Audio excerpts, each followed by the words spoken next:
Our 2022 trip to Liberia was focused on the 200th Bicentennial celebration, when the first formerly enslaved Africans arrived in that country to found Liberia. We were greeted at the airport with an amazing welcome by cultural dancers and speakers.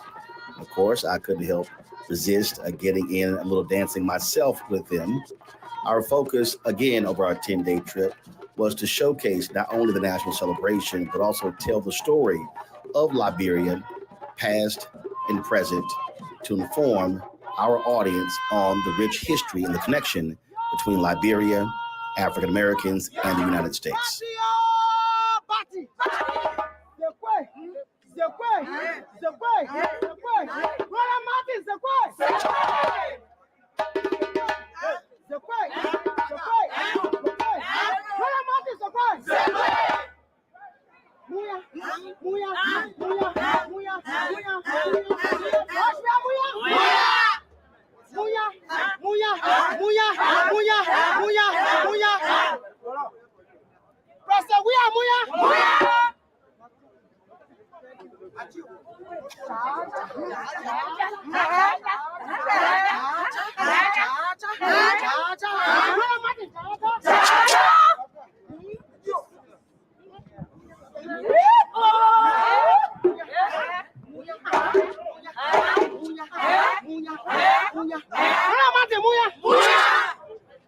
Ladies and gentlemen, we want to welcome you, Roland, to Liberia.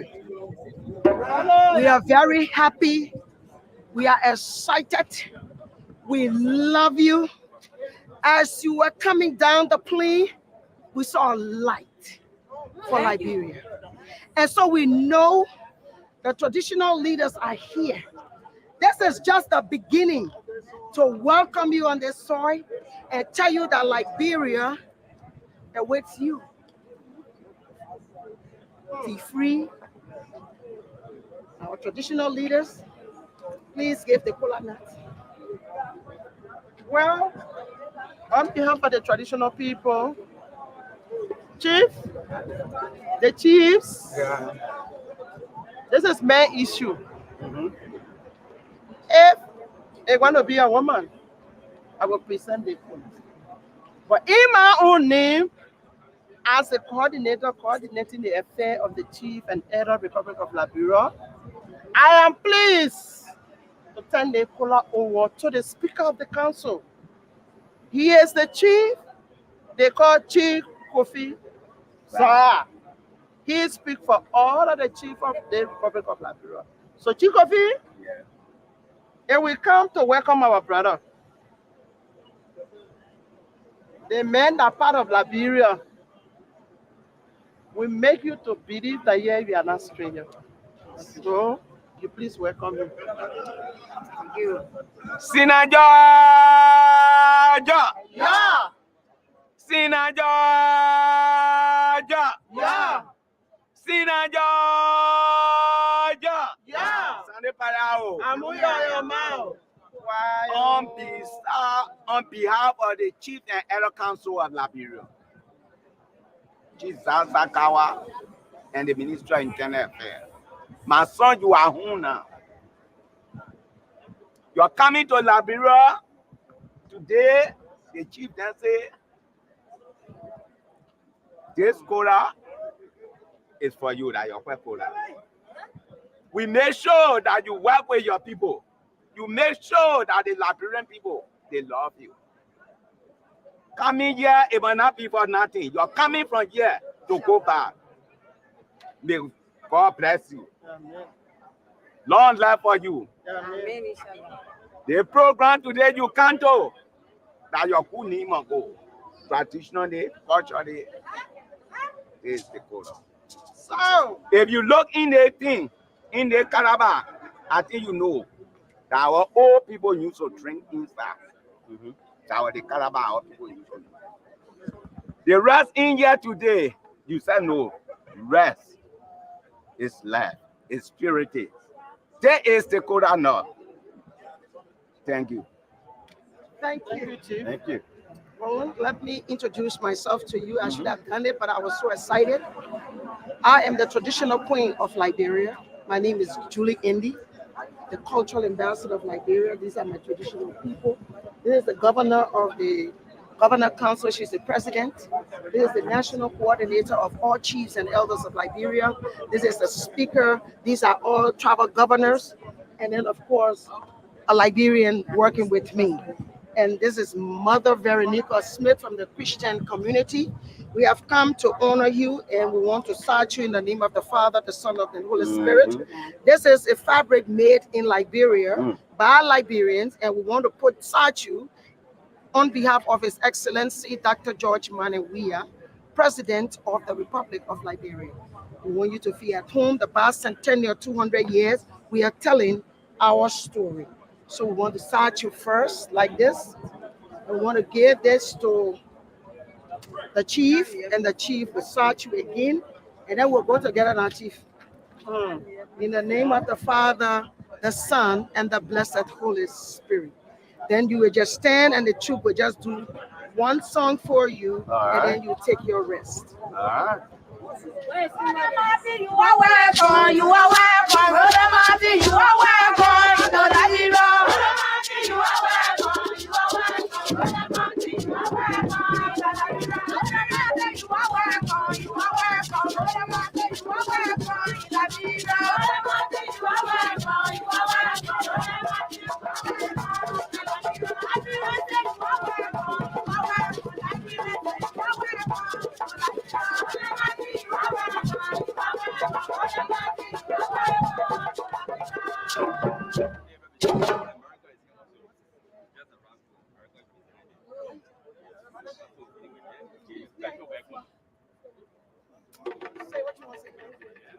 Well, first of all, I'm glad to see everyone here. It was a little long ride, but it wasn't bad.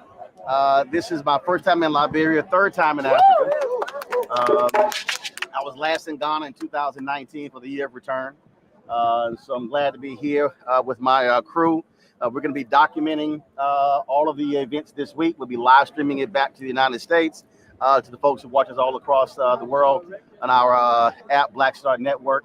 And so really am excited. It's been interesting reading, learning about the history of this country, the indigenous people, also the people of African descent who came here 200 years ago. And so really interested in telling some great stories for people who are unfamiliar with Liberia. A lot of people did not know about its history. So we're really looking forward to it. And so we've got a lot of stuff we have planned. And so we want to try to shoot as many interviews as possible, show people the vibrant culture, folks looking good. Where did she go? That outfit, I like that outfit she got on. So I had a lot of outfits made when I was in Ghana. So I plan to have some made here in Liberia as well. So absolutely. So thank you so very much for being out here, and look forward to a great next 10 days. Thank you. Thank you. Thank you. You know Roland Martin. If you know Roland Martin, you better stay still, right? All right, Antoine, take the photo with the iPhone. All right, here we go. One more. Okay.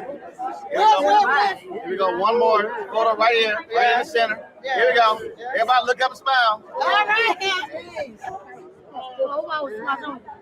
The main event of our trip to Liberia was the national celebration in the Samuel Doe Sports Stadium, where thousands attended the event called Liberia, the Land of Return.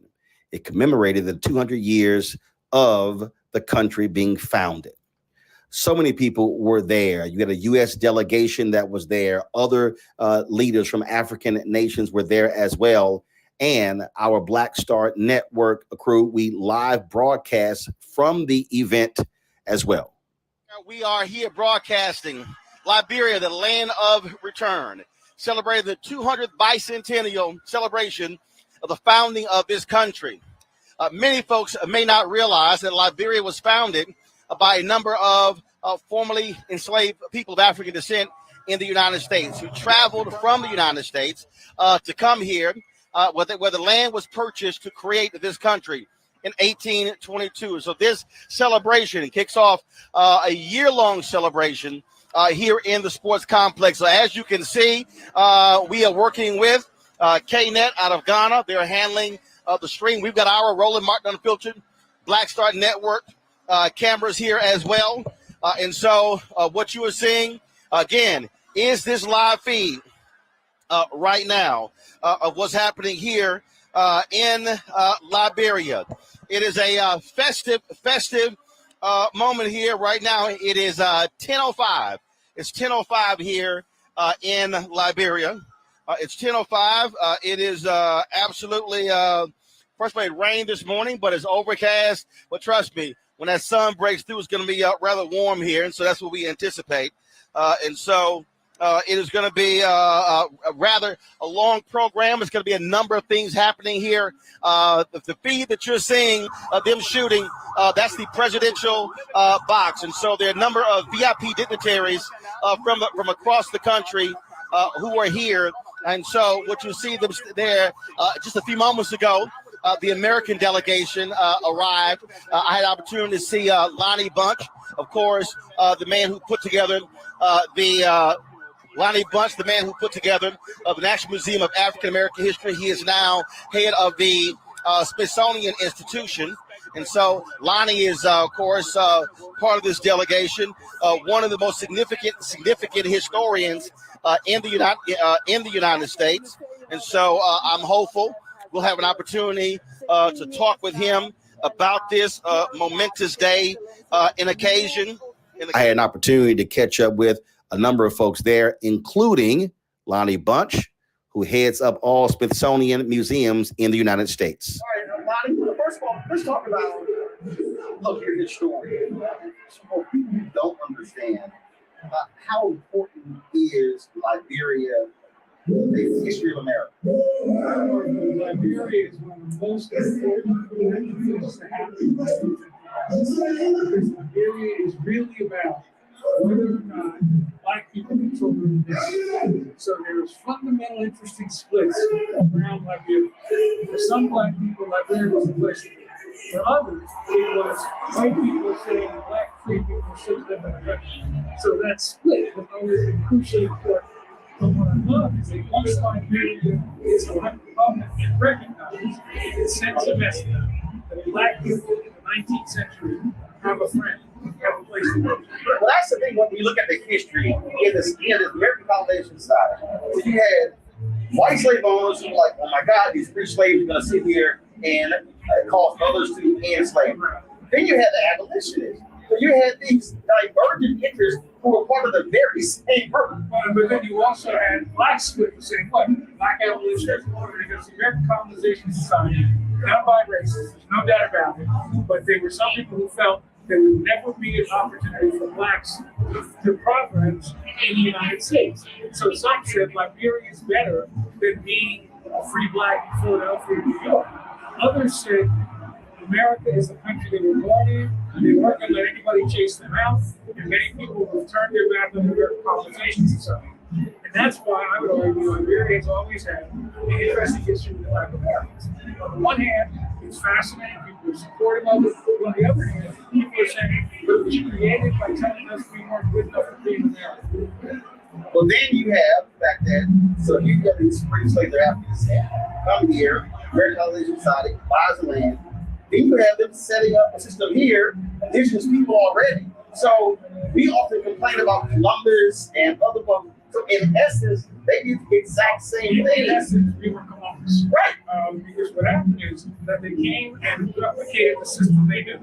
Tried to keep Africans enslaved, tried to set up a system where blacks from America were higher up in importance than blacks everywhere else.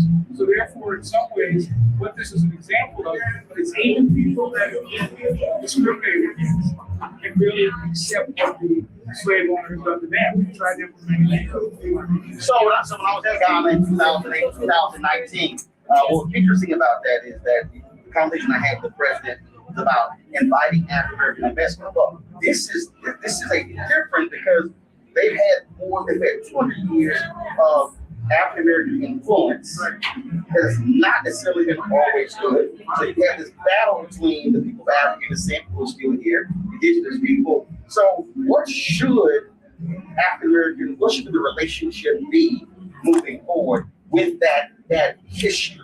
Well, I think as the president said, the notion is that we've got to find this way to bridge the chasm. And I think that for American blacks who are invested and come here, they've got to recognize that the challenge is to become Liberian.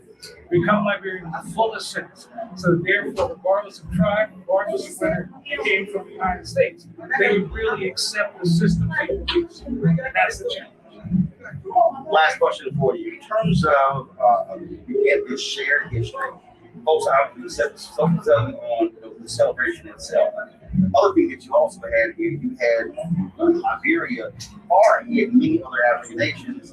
Their boom Civil War hits. Now all of a sudden it sets back. So now it was so far ahead. Now all of a sudden they're having to, in essence, rebuild the infrastructure, education, all those different things that made them, frankly, different from many other African nations. In many ways, because they had a connection with religious groups in the United States and with free blacks, and the fact that the Republican Party used Liberia as a place to give black diplomats out. And so therefore there was a sense that Liberia was a better place for them. And Liberia was ahead of so many countries, but the Civil War has really devastated the economy, devastated political trust. So in some ways, Americans who come here best notion that in essence what they're doing is saying we're starting from scratch. Right. All right. All good to see you, my man. I appreciate it. You take care. So am I gonna see you next time? Oh, I'll see you in the States somewhere. I appreciate it. All right, good to see you. I was surprised at one point when I was called to the main podium to receive a gift from the president of Liberia, George Weah.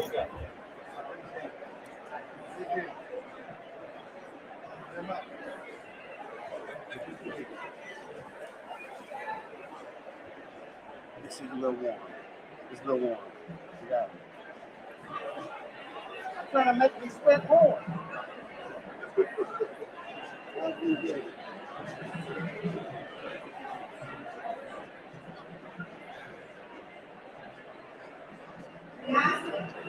All right, so folks, we're going to go back downstairs. We're still broadcasting, so they recognize that there's special citizens here, special citizens. So I appreciate this as well. So we're going to go back to work, broadcasting the rest of this. So let's go. Events happening at the stadium were a great success. And the next day, we traveled to City Hall for Monrovia Day, which is an annual celebration of the founding of the capital city of Liberia. And while there, I even got to participate in the program. All right, so how we doing? Doing good? And it's hot too. So we're not going to be here all day. But I'm from Houston, so this is not a big deal. Where's the Houston delegation? Y'all said there's a Houston delegation. Where's H-Town? All right, I'm just checking. All right. Let's see, before I talk, we're going to do this here. Hold on one second. We need a selfie, so here we go. All right, so we're going to do this side of the room right here. Okay. Okay, hold on. We're going to do this side of the room over here. Now smile. I got 3.5 million followers. Smile. Okay, there we go. All right. All right. Certainly glad to be here. This is my third visit to the continent, the first time here in Liberia when I had your ministers on my show, Roland Martin Unfiltered, and also our network, Black Star Network, in, I think it was September. They said, we would love for you to visit. I said, well, we could do better than that. I'll actually come here and do my show. I said, because I own it, so I don't have to ask anybody. So we've actually been live streaming this event all day back to the United States. And we've also been, of course, you stream the event on Monday. And that's important because when you own, you can make those decisions. You don't have to ask anyone's permission. And it's also about telling our story. March 16, 1827, the nation's first Black newspaper was founded. It's called Freedom's Journal. In the third paragraph of Freedom's Journal, they wrote, "We wish to plead our own cause. Too long have others spoken for us." And the reality is, for African Americans and also people on this continent, unfortunately, other people have been speaking for us, telling our narrative, telling our story, and no one can better tell our story than us. And it should be told by folks who look like us, who sound like us, and it must be controlled and operated by us. And so what this also represents an opportunity for us to be able to not only share with what's happening here in Liberia, but there's so many African Americans today who have no understanding of the unique history when it comes to this country and also people of African descent in the United States. Those who are from Virginia, those who are from Mississippi, the 12,000 or so who travel here in a 30-year period. And so the ability to be able to share with them the information is important, because if the next generation has no understanding, then you will not have any connection, if you will. And so it was great to hear my brother from Providence, Rhode Island, because I've been to Providence for the Jeffrey Osborne golf tournament. And whenever we come for the golf tournament, we actually double the Black population, because ain't that many brothers and sisters in Providence, Rhode Island. Yeah, you know I'm not lying. So when we come there for the golf tournament, Jeffrey's glad to see all the brothers and sisters come to town.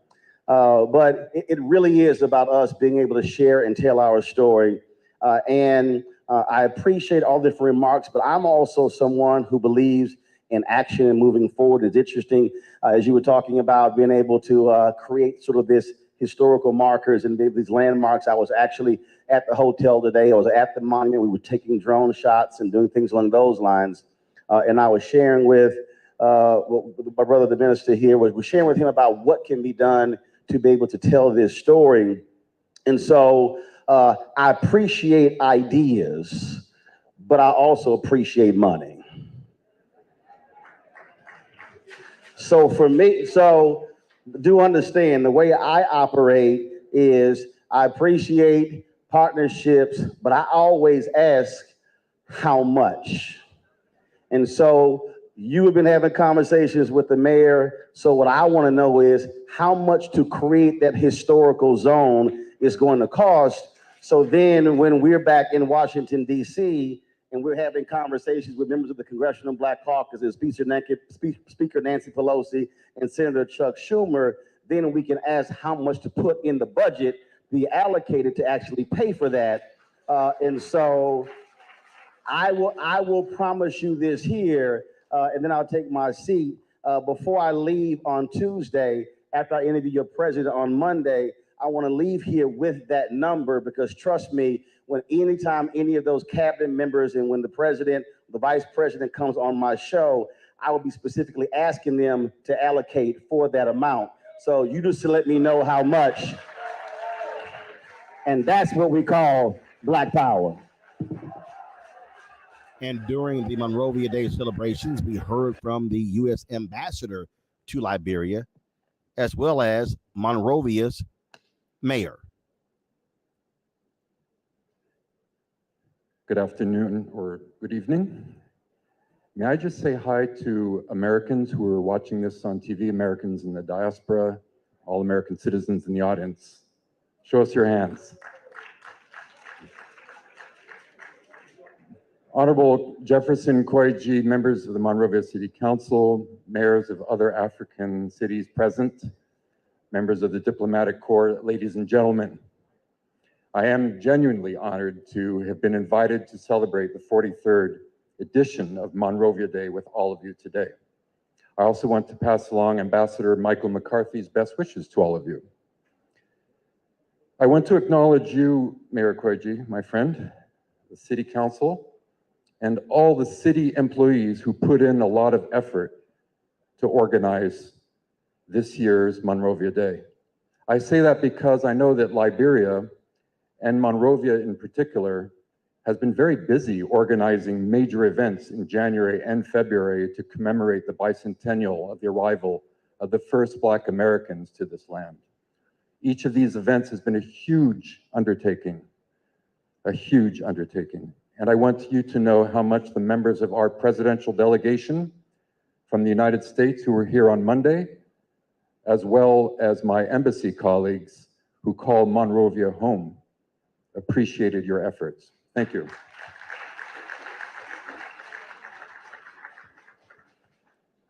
Also, belated Valentine's Day to everybody.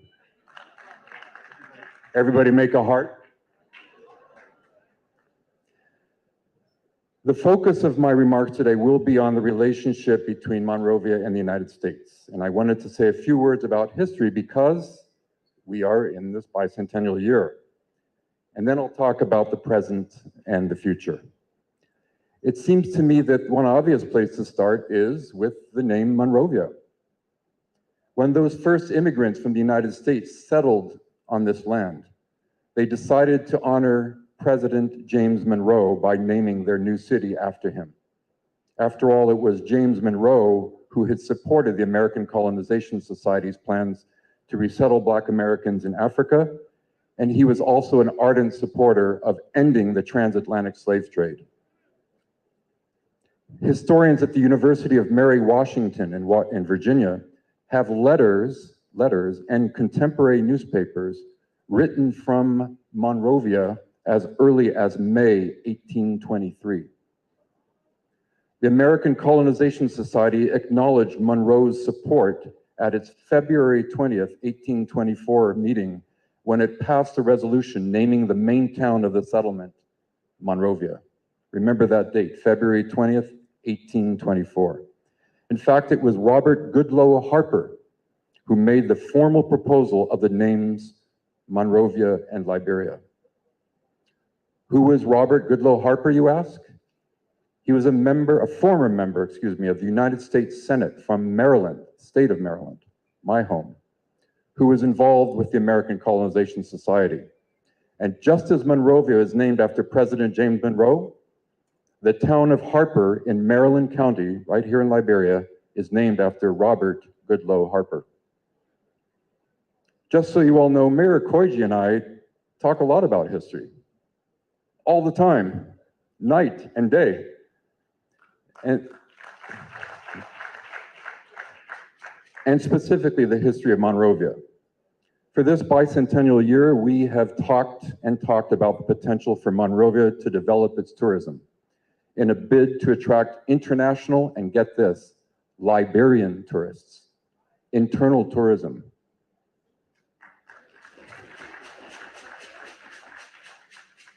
He and I have discussed the idea of creating a historic quarter in downtown Monrovia, a tourist zone like the ones we have seen in other cities around the world.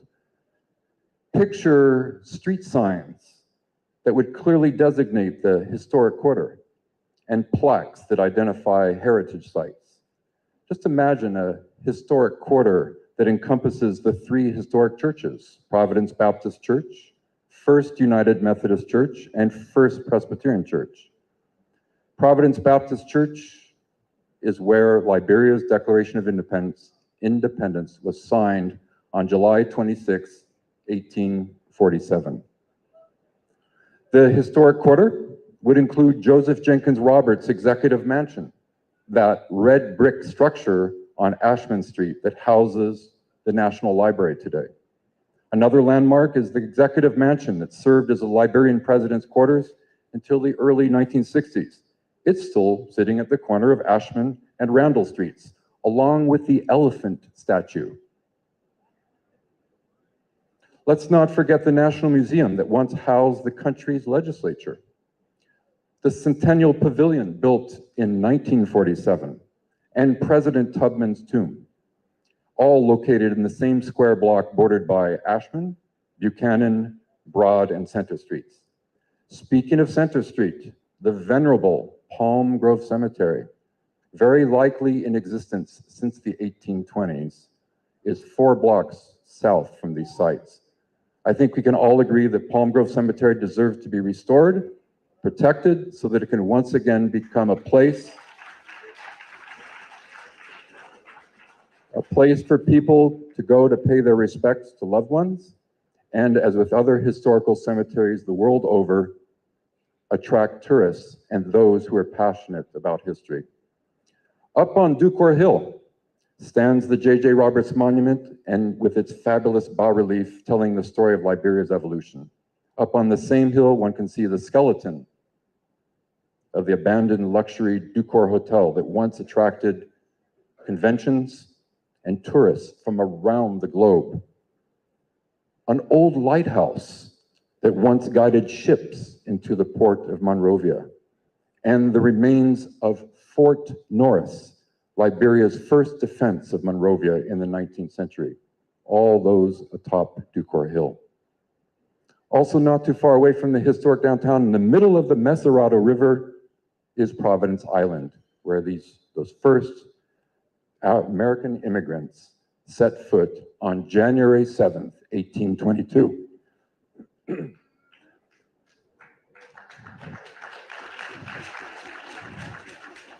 For me to say any more about historic sites would require more time than we have here today.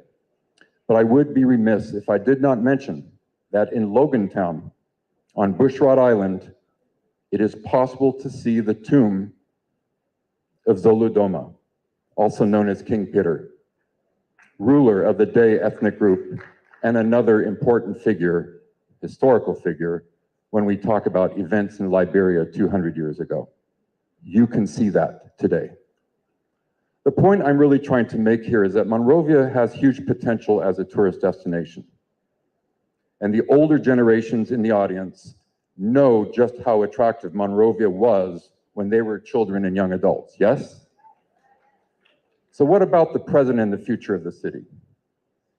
We can all go out and catalog the challenges of a city built for a few thousand that is now trying to serve the needs of more than 1.5 million. We have all endured the traffic congestion, noted the infrastructure deficiencies, grumbled about the litter, unsanitary conditions, and dilapidated buildings. We've all empathized with those who live with chronic unemployment, drug addiction, poverty, and despair. But is that all we're going to do? Complain? No, of course not. You know what we should do? As international donors, I'm thinking of my diplomatic colleagues here, and your partners who care about the city. We care about the city and its population. We should join forces. Many of us come from countries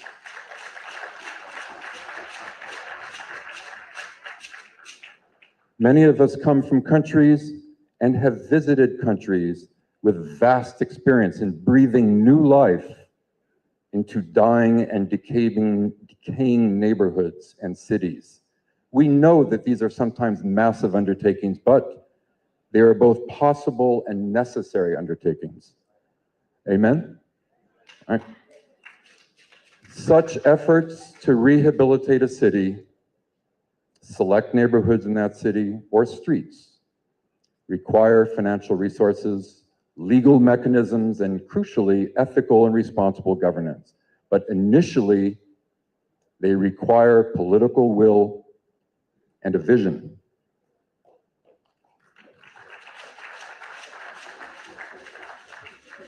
Every mayor I have ever met, and I've met a lot in my work as a diplomat in different parts of the world and back in the United States, has had a vision. And you have a vision, I know. And every mayor I've known has had to overcome all sorts of obstacles to achieve that vision. Monrovia and Mayor Jefferson Koigi, you are no different. You, Monrovia's leaders, know the issues confronting your city better than anyone else. You drive the streets. You walk the neighborhoods. You sit down in coffee shops and take the pulse of the capital. You hear the citizens' complaints. But let's be fair. There is much good about Monrovia, yes? As donors, as partners, we generally try our best to align our strategic priorities with those of the Liberian government. And speaking for the United States, I am proud to say that my USAID colleagues have been in multiple discussions with Monrovia City officials to align some of our priorities with yours. Together, the Monrovia City Council and USAID are exploring urban youth activities, government decentralization and agribusiness project designs, and water, sanitation, and hygiene trainings, to name a few of the areas. Roll up your sleeves, folks. It's coming.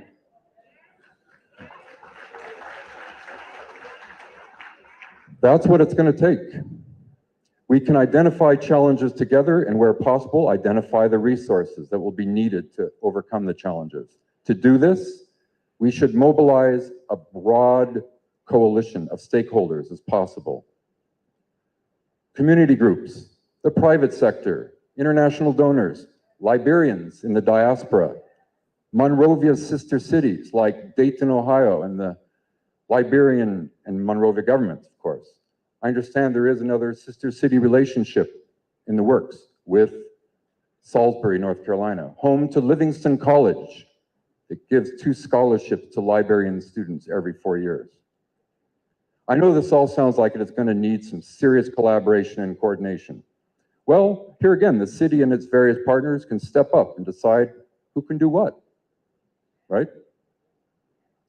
Honorable Mayor, I'm sure that you have heard the phrase scarce resources more times than you care to admit.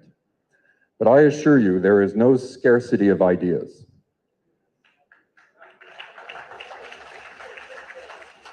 No scarcity of ideas for how to make Monrovia stronger than it has ever been.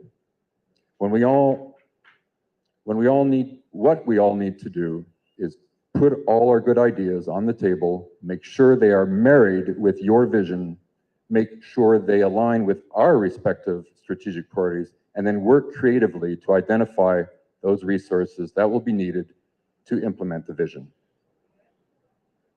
But let us not forget the old adage, Rome was not built in a day. What we'll need is patience, and we'll all need to remain optimistic. Let me close with a quote from Nina Simone, an African-American singer, songwriter, and civil rights activist who lived in Liberia from 1974 to 1977. She said, "Liberians are naturally affectionate, open people, proud of their country, and the fact that a famous Black American had decided to come home, which was what they called it, to stay, meant something special to them." Ms. Simone describes the feeling like this: "I wouldn't have believed it before I arrived, but Liberia did feel like home, and I loved everything about it." Thank you again for inviting me. Thank you so kindly. We want to bless God at this point in time. And I think one thing very unique to all mayors is the relationship between you and your council. And after you struggled last year, I think Yvonne was here, and she has an insight about her struggle. And she was asking me why they didn't come on time. And I said, look, there's a relationship between the council and the mayor office. So if you struggle to get a quorum and one of them say, I want to give a motion before I second that you did thinking, whether it will be possible for me to give my message. But thankfully, we were able to allowed a quorum of this council, and I hope next time we can have the full bench of the council. By that time, they will be in alignment, and who agree with our leadership and our vision for this wonderful and beautiful city. I want to begin by saying thank you. This is the state that the council have mandated me to give you a full package. Let me prepare you as we begin this flight. The mayor is just a servant prepared to drive you through. I ask you to fasten your belt. And before I get through, I'd like to mention something very quickly. Freetown and Monrovia. Interestingly, on the 16th of this day that we are here, my distinguished sister, Arkansas, her beloved sister birthday is today. Can you please clap for her? Judy Morgan. Judy, can you stand up? I see you. Judy is the bridge to this relationship. Thank you, Judy. You can sit down. But that's not all. Our First Lady, Her Excellency Ambassador Mary Duncan Cloud Weir. Her birthday is March 11. And we will be celebrating it in Sierra Leone. Can you imagine? You see the uniqueness there? And that's the time Yvonne said we should be there. So you see how difficult it is, but nevertheless, thank you so much. Honorable members of the Monrovia City Council, officials of government of Liberia, local government officials, Mr. Keynote Speaker, Nathan Dobby Beer, member of the host, representative of District 3, Rhode Island, U.S. Congress, Ambassador Joel Merritt, Deputy Chief of Mission, U.S. Embassy, a dear friend of mine, retired Judge Bill C. Littlejohn, visiting delegation to Monrovia, Houston, Texas. Her Excellency Elizabeth Nana Tawa Saki, Mayor of Accra. Her Excellency, Worship Yvonne Akisaya, Mayor of Freetown, my dear sister. His Excellency, Mayor Ben Soda, the first younger mayor of the Candice Municipality City, the Gambia, Representative Naquita Ricks, members of the Colorado House of Representatives. Honorable Karen Alexander, Mayor of Salisbury, North Carolina. We want to mention her as we speak to you. They are following us by the way of the internet.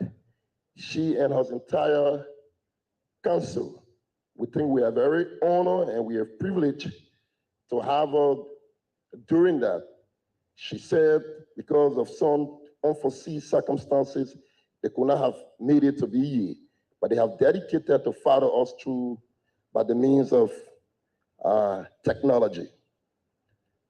Honorable Riva Bellard, Mayor of Hoboken, City of New Jersey, he also fallen.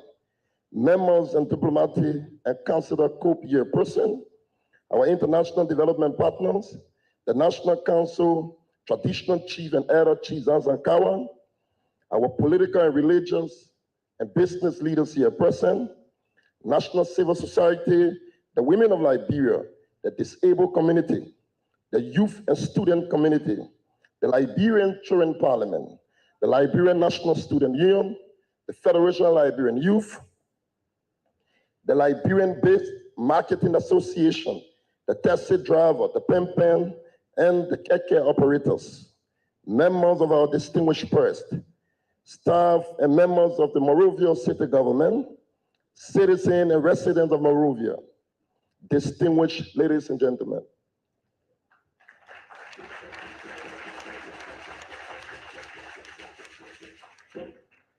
In fulfillment of our statutory mandate and consistent with City Ordinance Number 4, I wish to submit to you through the Honorable Monrovia City Council and on this historic day of great city, the 21st report on the state of the city, including progress made and problem encountered during the 21st and the program for the 2022.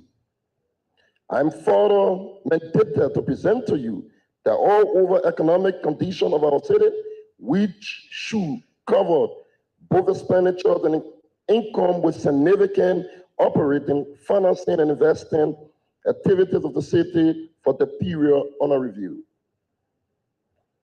The Honorable City Council, citizens, residents of Monrovia, distinguished ladies and gentlemen, with deep sense of mourning and painful regret, I have the responsibility to share with you information of a major stampede as at a prayer crusade that occurred in our city in the municipal borough of New Kutan on Bourgeois Island on the night of January 19, 2022, in which 16 females, including one pregnant woman, 2 males, 11 children, totaling 29 people died and severe other injury. Before the mournful stampede, the city government of Monrovia was in and is still in the state of mourn. The year's summation regarding our activity marked by the quarter of heavy heart resulting from the loss of life at the hands of a brief protracted illnesses and motor accident, which witnessed the departure of some of our industrial staff of the Monrovia city government, namely Mr. Vara M. Dolan, city economist, a director for economic policy management, mastered the ceremony of the 21st Monrovia Day program. Mr. Mustafa Fars, an astute servant of the mayor's security details. Mr. Samuel Ado, patrolman, Monrovia City Police. Mr. Jackson Kasha Liberia, a solid waste management department. Please rise on your feet with me for a moment of silence in remembrance and honor as a mark of respect for this irreparable loss that leaves behind so much undue sorrow for the city and the families of those who lost their life in a tragic stampede at the prayer crusade and illnesses. We share the unbearable pains and pray for God forgiveness, acceptance of their soul. Peace be to their arches. Thank you. You can have a seat.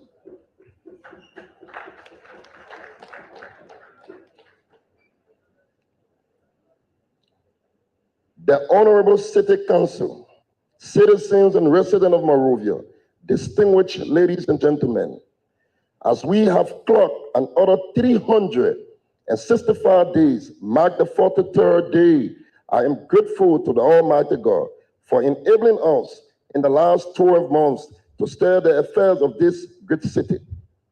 I want to remind you, fellow Monrovians, residents, local and extended partners, foreign guests, that even if there were no law that bound us to these moral responsibilities, we who have still strived for the effective medium through which we could report to you on how the city is being managed from time to time, especially born out of a genuine commitment to openness and accountability in our local governance and charge we have to keep.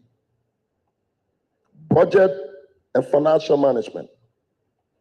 The combined fiscal 2020 and 2021 budget and a special budget for 2021. Interestingly, I have the Deputy Minister seated right here. So for Ministry of Finance. And the internal budget of the city comprises of internal revenues, only total 3 million compensation of employees, accounted for 48.8%, goods and services, 11.4%, non-financial assets under the public sector investment project, the PSRP, 21.07%. On the external side and the internal revenue, 18.7% for the period. Expenditure rose about 3% over combined revenue, thus leaving us with a deficit of 250,000, arising from goods and services taken on account, which were carried forward to the fiscal year 2022. Our cumulative debt is put at 1.1 million and total receivable in the amount of 512,000. While the fiscal upload of the city may not appear attractive, owing to the mitigating effect of COVID-19 and the lack of adequate logistics and equipment and the need to build a staff capacity to improve service delivery, we wish to extend appreciation to the solid waste management and the environmental health and safety department for their improved performances, generating lawful revenue above target for 2021.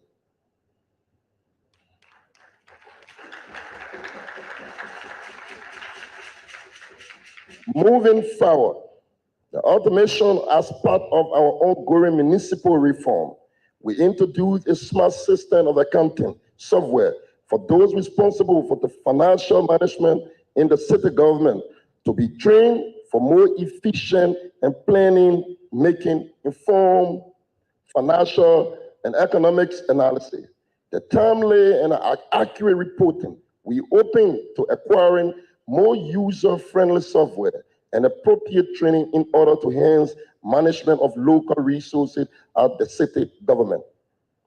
The Honorable City Council, citizens and residents of Monrovia, distinguished ladies and gentlemen, like previous years since I assumed my office of Monrovia, getting needed resources for effective solid waste management within the city still a huge confrontation. As we speak, no donor or external partner is funding the recurrent cost of solid waste collection and disposal. Our meager internal revenues is very inadequate to fund this cost-intensive venture. The wrong mindset of a very large segment of our people has worsened the situation that they believe solid waste management within the city is a government business and not their intensive awareness and sensitization to disabuse their minds.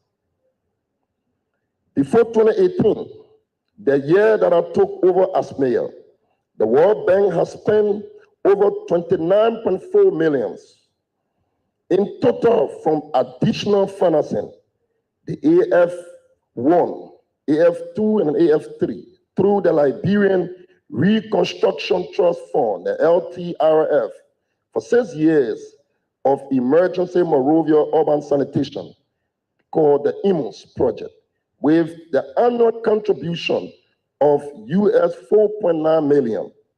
That was before I came here, so let's follow ourselves.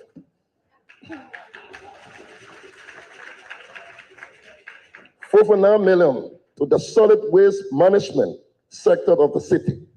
Additionally, the Bill Gates and Melinda Gates Foundation funded the primary waste door-to-door collection in an amount of $1 million for more than 5 years through the Impact Project, with City Alliance as implementing partner plus subsidy from government of Liberia.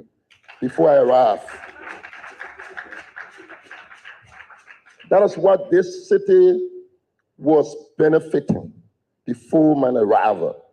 So every year, there was a donor funding from Bill Gates and Melinda Gates, 1 million every year for door-to-door waste The story is different from now. Follow me, let's go through.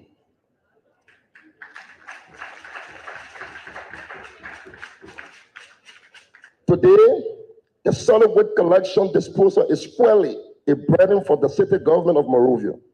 In the absence of a sustainable plan and capital investment within the sector, the city has always relied largely on the government of Liberia for subsidy and the GAL World Bank counterpart funding to a solid waste collection and disposal.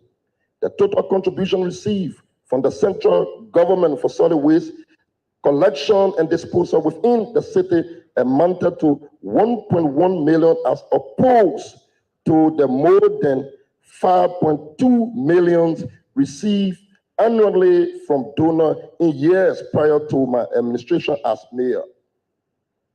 $5.2 million received annually before my arrival here.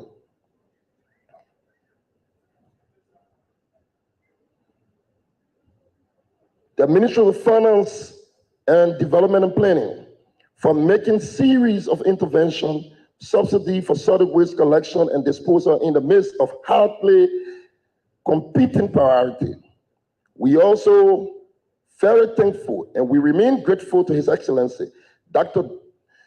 George Manabuya, for his pronouncement made in his 2022 annual message to the 54 legislature in section that 50% of real property tax collected within a given city or municipality will go to the city municipality.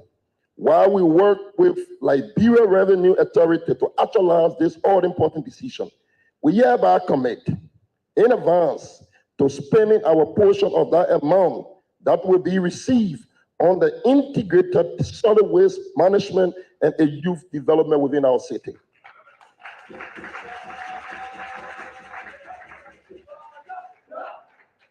Progress made. The Honorable City Council, citizen and resident of Monrovia, distinguished ladies and gentlemen, during the course of the reporting period, our city weathered some of the tempestuous storm nearly strained sources in many regards, but our resolve as a one people through the spirit of inclusiveness and broader participation, we succeeded irrespective of the Herculean task.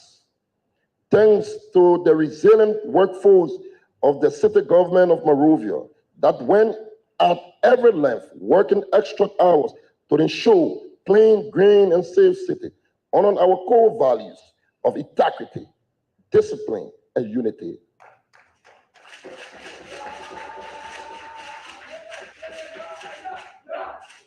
Putting our city and country first, the committed and diligent workforce of the city government of Monrovia, specifically our solid waste management department, we collected 104,997.54 tons of waste over the period of March to December 2021, as compared to 60,156.96 tons in 2020, which represent 42.7% increase in solid waste collection from the previous years of the overwhelming conditions. As part of tackling the perennial problem that are associated with increased waste, solid waste collection and disposal through a more inclusive and a participatory approach, I constituted a 14-member citizen engagement board, the CEB, which comprised eminent Liberians from all spheres of our society to join the ongoing effort in preparing the city for celebration of the country's 200 years of existence. On the theme, Liberia, the land of return, commemorating 200 years of freedom and Pan-African leadership.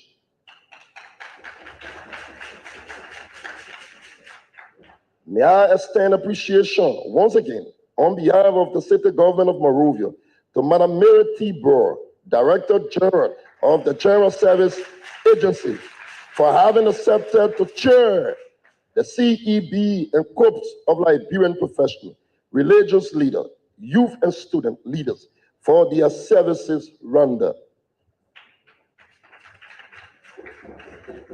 The mandate of the Citizen Engagement Board ended on January 7, 2022, leaving the city government of Monrovia with policy action to adapt towards citizen engagement, including awareness, strengthening, and a set of advice on appropriate action to take on sanitation for a sustainable reality.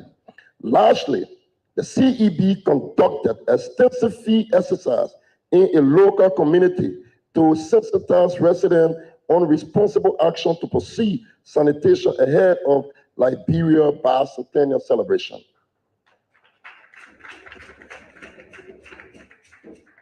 Moravians, and we are all Liberians, despite of our different political persuasion, religious and social backgrounds. I believe it is high time we stop allowing politics to distract us from our obligation as good citizens and residents.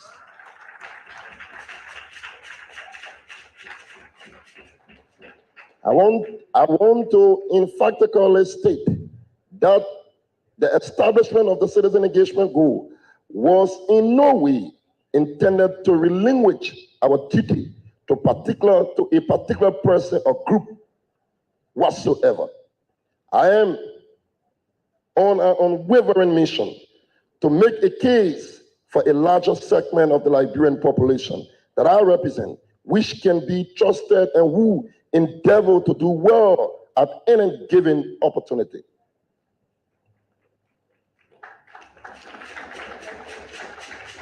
As a united city government and a people, there should be no room for excuses, but to work together in finding innovative solutions to the myriad of municipal challenges our great city is faced with. That Honorable City Council, citizens and residents of Monrovia, distinguished ladies and gentlemen, the city government of Monrovia took a bold step to broaden our policy framework of leaving no one behind in the process of organizing a 4-day solid waste management forum, with which brought together more than 160 community-based enterprises, the CBE, and a small medium enterprise, the SME, based on their pivotal role in efficient solid waste management to the household level. At this junction, I am pleased to report to you on the slow of other achievement during the period. We organized 3-day multi-stakeholder solid waste management conference with community leaders, businesses, community and external development partners, including the United Nations, the World Bank, the European Union, and the City Alliance. And interestingly, my good friend here, the European ambassador, it was that occasion he made his statement. So we organized our program to entertain inclusiveness. Yeah. Okay, you see, thank you, my good friend, thank you. We initiated a regular cleaning of the waterways and drainages in Suniwen, Douala, and other areas in support of containing environmental hazard, and did the same as a Freeport drainage in the light of dedication of completion of a Japanese freeway. We coordinated the official launch of the PHP Community Recreation Center with support from the UAE government. To meet the Bloomberg and the Rockefeller target, we continue with a planting of over 10,000 trees capping from Freetown. Is it Freetown? What, the tree of Freetown? Okay, Freetown, the tree town.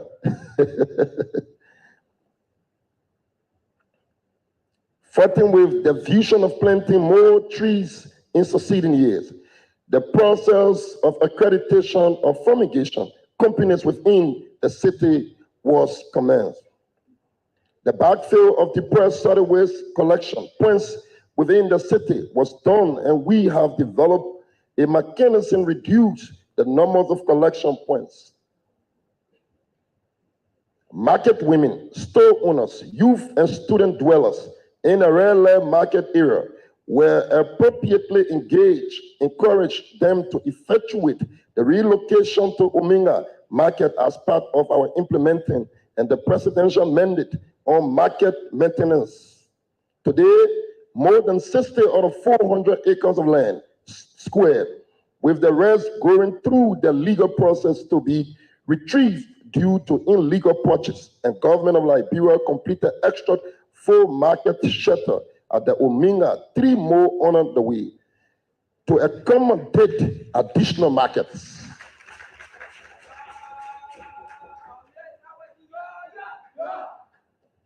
More appropriately, the Special Presidential Committee has processed and granted deed for those who are rebuilding their own structures. Strategies and efforts on sustainability for medium and long-term investment in recycling and waste to engage got on the way. And we remain open to working on a result-focused public-private partnership, the PPP, in order to achieve this milestone. We facilitate training in the short code sustainable integrated municipal solid waste management for 15 senior management of the city government through our partnership from a regional water, environmental, and sanitation center in Kumasi, Ghana, under the auspices of Kwame Nkrumah University Science of Technology of Ghana. Thank you. Thanks to the Pan-African professor, municipal development and sanitation specialist, Dr. Awa and Dr. Samson Katin, head of the Department of Civil Engineering and Director of Regional Water and Environmental Sanitation Center for the facilitating the codes. There is a growth chain that is expected from this course because the already trained senior managers will have to train staff on the supervision of completing knowledge transfer. The city government provided local scholarship to 21 beneficiaries, including employees and community youth at the AME University, with plans to extend to other universities within the country with need increase that numbers in 22 is succeeding year.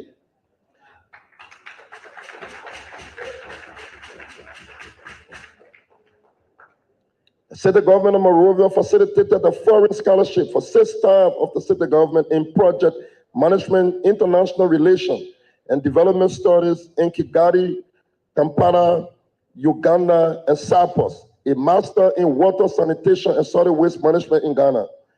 With the urgent need to boost the economy, we established an economic policy management, the EPM unit, to derive policy formulation and strengthening our domestic resources mobilization strategy and establishing friendly municipal economic zone for businesses. Through the EPM unit, we were able to strengthen revenue enforcement by providing them an insight in tax administration and revenue forecasting and advertisement. The services to all businesses on site and set the tone for the review of tariff and municipal tax schedule for 2021, a comprehensive review of all the city ordinances and other regulatory framework by our legal team was approved by me to meet current reality for onward submission to the City Council for consideration and onward submission to the National Legislature where applicable. During the period under review, the Youth Affairs Unit and Development Unit organized the National Spelling Bee competition in collaboration with Yadi Initiative with a student Ali D. Masali of the B.W. Harris Episcopal High School as the winner. And we facilitated the Sexual Health Symposium with the Association for the International Exchange of Students in Economics and Commerce, coordinated the National High School Press Club exhibition with Youth Media Action for the purpose of scouting out potential of young and aspiring to journalists and communication officers.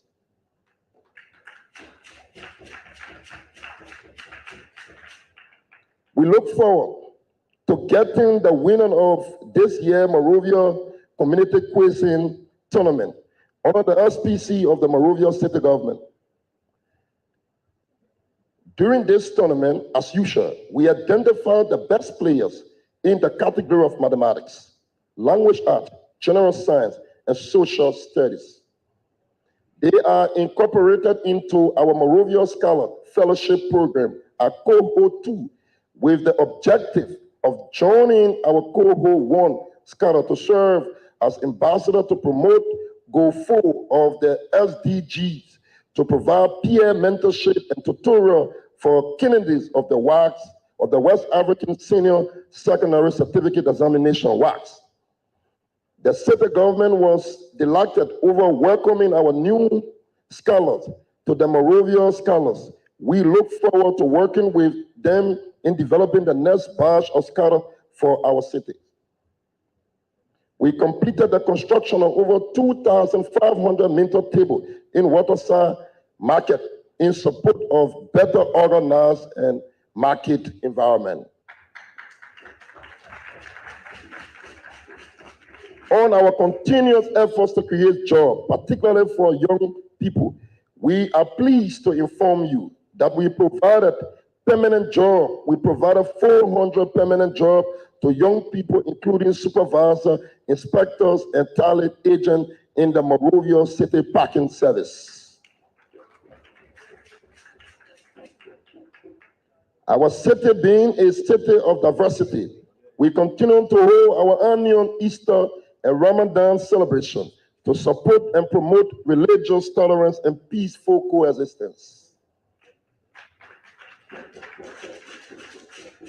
The Honorable City Council, citizen and resident of Monrovia, distinguished ladies and gentlemen, my quest to source the right opportunity for our city remains unquestionable and need to explore international and bilateral cooperation with sisterly cities remain compelling.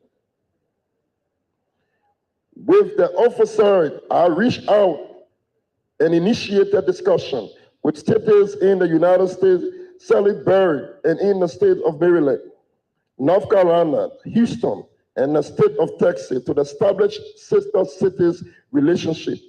I'm glad to report that Liberia Council has approved a consummation of this relationship. Can you please clap for Liberia? Thank you, thank you, thank you so much. Thank you. Honorable Mayor, you have my distinguished honor at this point in time.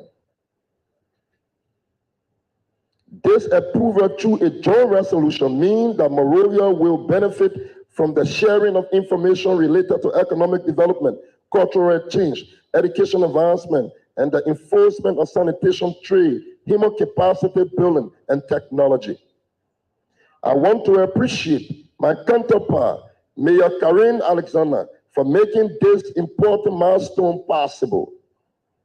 Liberian Ambassador to the U.S., Ambassador George S.W. Patton Sr., was very instrumental in this regard.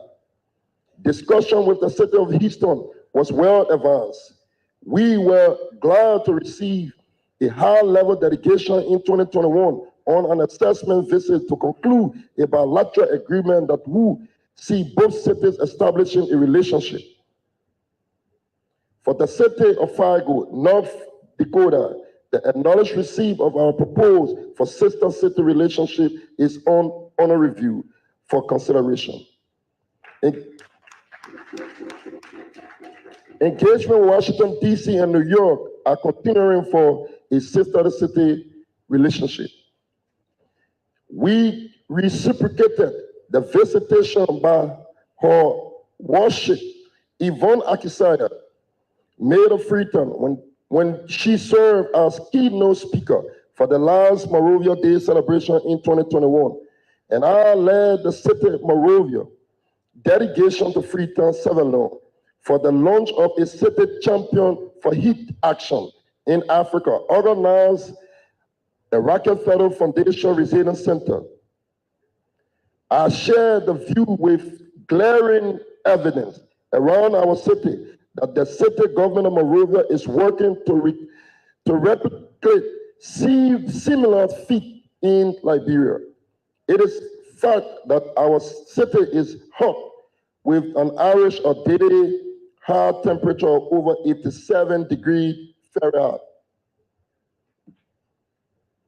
According to the Weather Spark report, during our trip to Freetown, our delegation learned unique challenges from the Transform Freetown agenda, while at the same time share with our Freetown counterparts and experiences, challenges in Monrovia, and how we can tap into each other's agenda to foster a municipal cooperation and development in our two unique cities.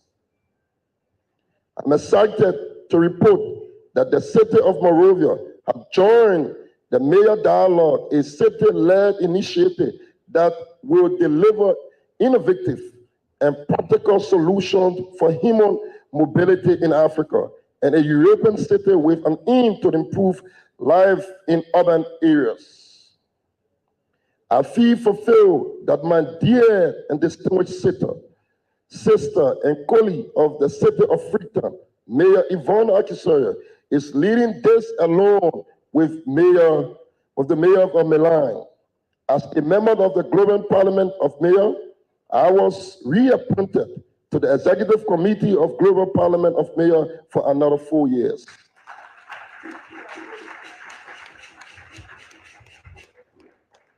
While tailoring with addressing the challenges confronting our city and reaching out to other sister cities, the Hollywood African Prestige Award, HAPAD Award, has been following these efforts most, especially our fight against COVID-19, and therefore presented me the African Leadership Award as a winner.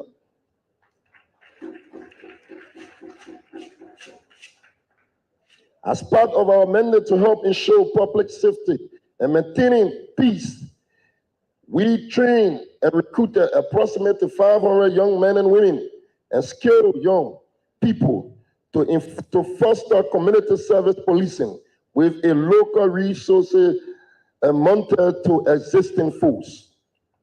Additionally, our community service department took the lead on resolving community leadership dispute with District Number 7 and District Number 8 are part of strengthening local governance and community harmony. Sport. The Mayor's Cup was launched. It is a tournament meant to inspire youth of the city of Monrovia, thus providing them the special space and the opportunity to showcase their on-top talents with a full participation of local communities, township, and borough. The Mayor's Cup is also built on a premise of keeping the city of Monrovia clean, green, and safe through sport, particularly football, with an involvement of young athletes and vulnerable youth who are striving for better education, feeling inclusive in our engagement, encouraging and strengthening awareness on the wrong mindset and practices of some of residents of Monrovia, business community, and improving the sanitary condition within the city.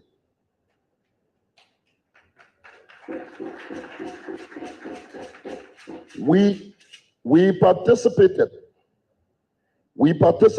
in the 2021 and 2022 Liberia Marathon Race Series on a 10-kilometer run walk. It was heartily welcoming with the participation of the women and physical challenged people. Now, the biggest gain in sport, on our stewardship. The Elephant of Monrovia won the 2021 Inter-Ministerial Agency League, Dope Ministerial League, after beating Ministry of State.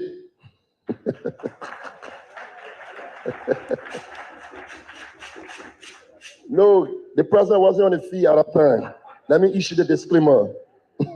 Monty, I want to issue a disclaimer to you. The time we won, the president wasn't on the field at that time.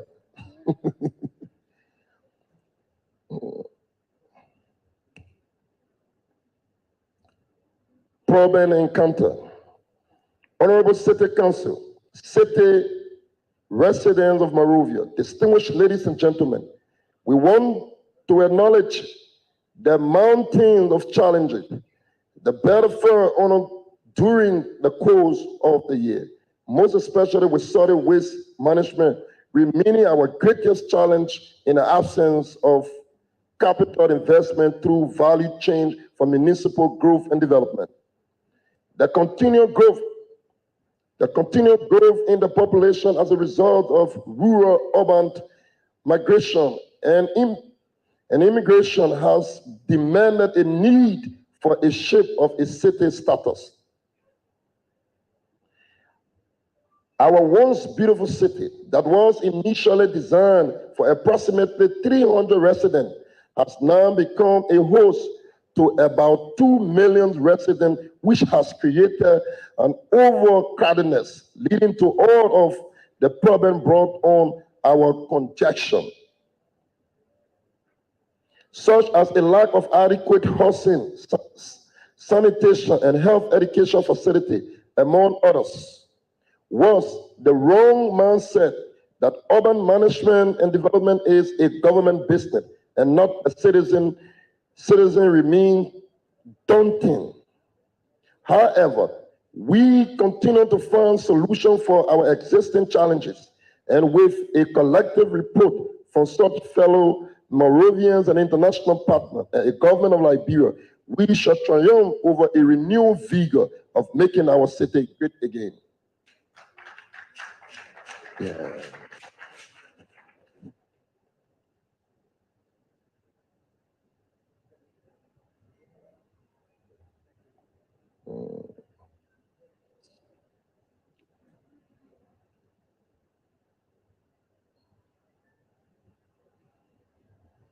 The lack of adequate logistics and equipment to enhance the capacity of Monrovia City Police are helped to ensure public safety, coupled with the need for fire truck, ambulances, and utility vehicles are still a daunting challenge.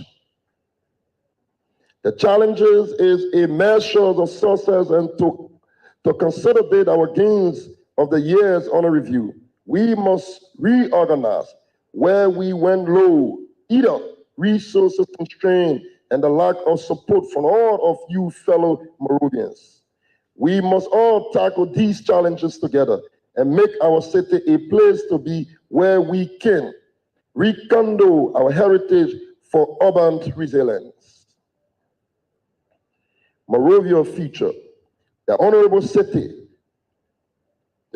City Council, citizens and residents of Monrovia, distinguished ladies and gentlemen, as the city of Monrovia remains the melting point for economic activities in our country, we reorganize the exigencies of tackling these problems, ranging from access to electricity, safe drinking water, sanitation and hygiene, urban mobility, traffic light support, and marketer, including street vendor, youth development, and security at large.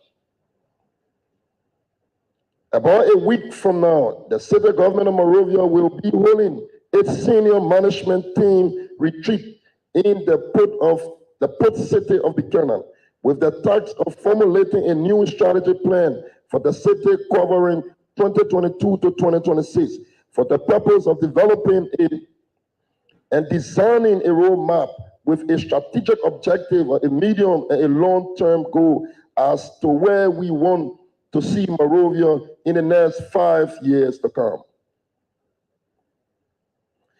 The new strategic plan will be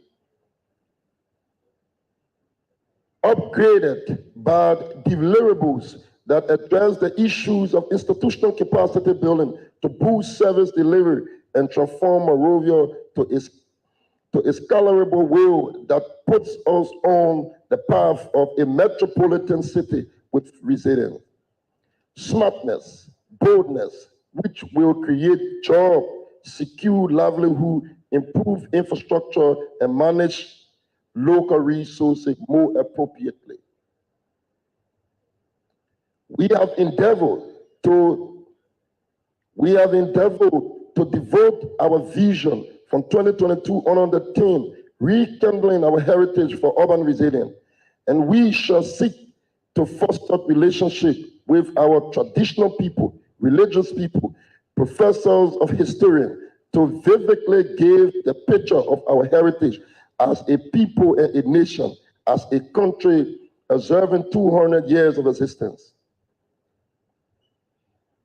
We will work with Ministry of Internal Affairs, the Government Commission, the National Legislature, and the local government structure to finally present our city chapter and ordinance this year to a relevant authority which will empower us to expand our current capacity in line with upholding demands of judicial challenges between Monrovia and other local government structures. Moving forward, at Ultimation, we pause to acquire a user-friendly computer system with a software that will be served, enable us for improved accountability, transparency, and productivity for the municipal growth. We shall work our partner, including the U.S. Embassy and other embassies near our capital, to preserve most of our historic site objective and act in order to boost our tourism sector. The city government should this year work with the Liberian National Police and other state security apparatus to robustly enforce the execution of the law and help in the fight against heinous crime, including the gender-based violence, rape, and armed robbery, human trafficking, and money laundering.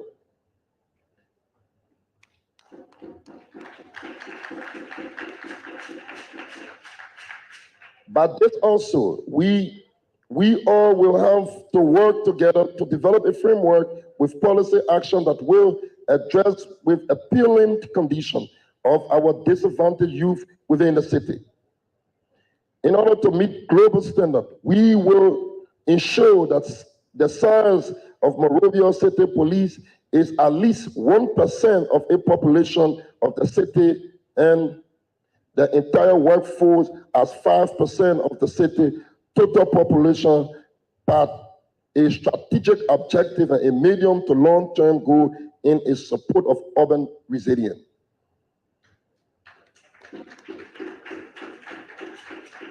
We shall work collectively with the Liberian Marketing Association to design some sustainable strategy to collecting and disposing of waste from various markets in the city, with the help of vibrant private sector institutions, including small, medium enterprises, the SME, and the community-based enterprises, the CBE.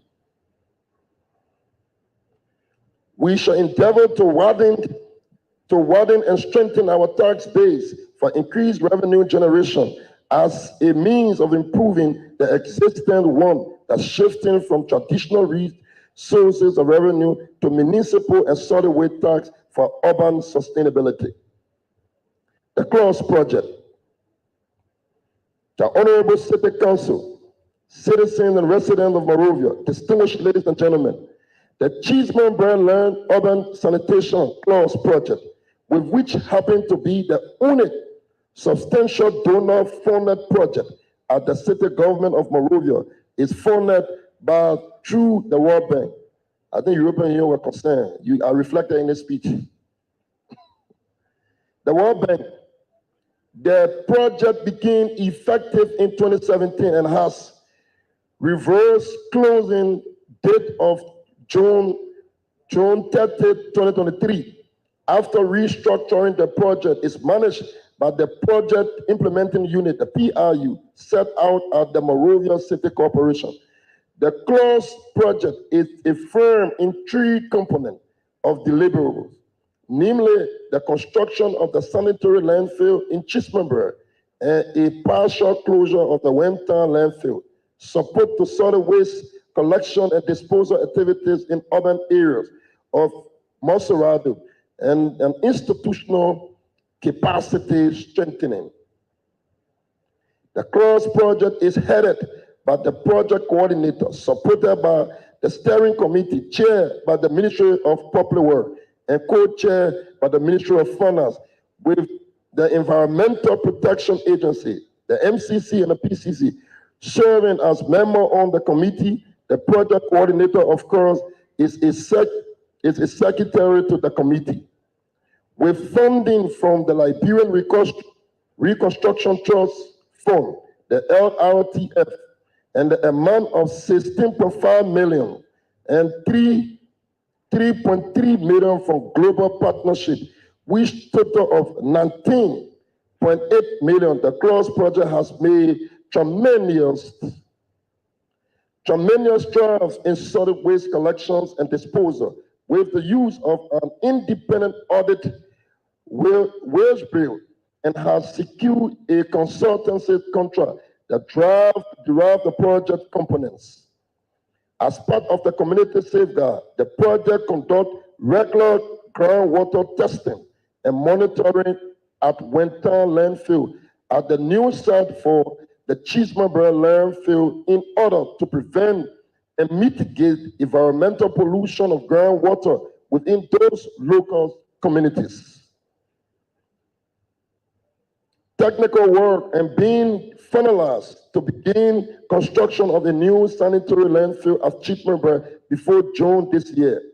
Partial closure of Wentown landfill has commenced within fencing around the West Valley completed. The feature of CROSS project is angle on a new sanitary landfill in Chismabra, which will host waste from 4 other communities: Mangibi, Bomi, Bassa, and Grand Kitman, apart from Monserrado.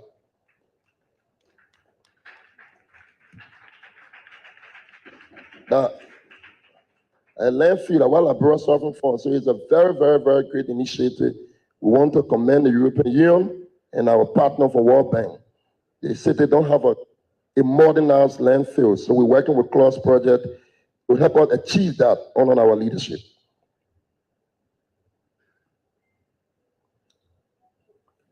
This will help sustain eco-friendly sanitary landfill. The Honorable City Council, citizen and resident of Monrovia, distinguished ladies and gentlemen, I am pleased to inform you that Monrovia will host the 2023 Summit of the Global Parliament of Mayors GPM this year.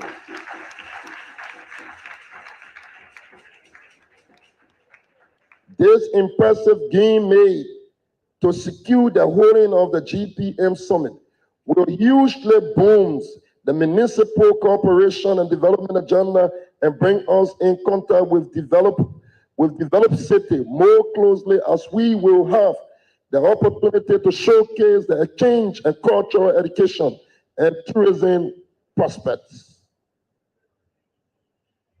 As a major local government actor, I crave the decentralization for local autonomy. I want the position of mayor and all other local government positions to be elected positions.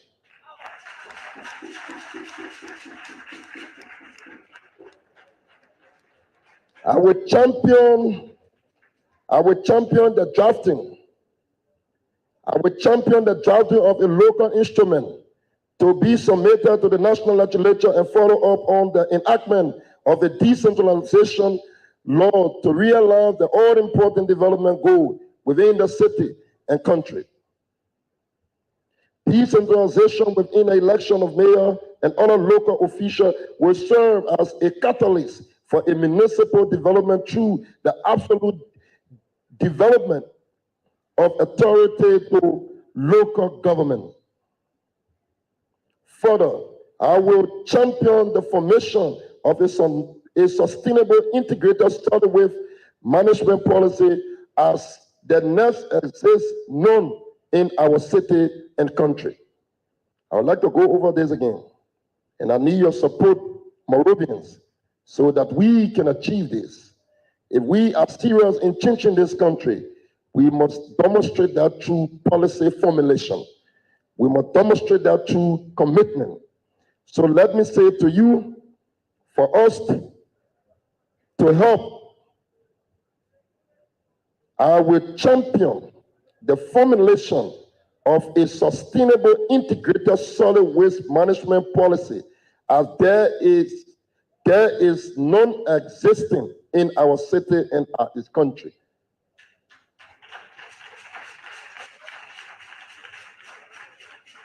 We shall work with the Liberian Marketing Association to design a sustainable strategy to collecting and disposing of waste from market in and around our city. Will remain one of our fundamental challenge in waste management in the city of Monrovia, Marketing Association. So this time around, we going to work with them. We will launch the Smart City System app in fulfillment of our vision for a smart city.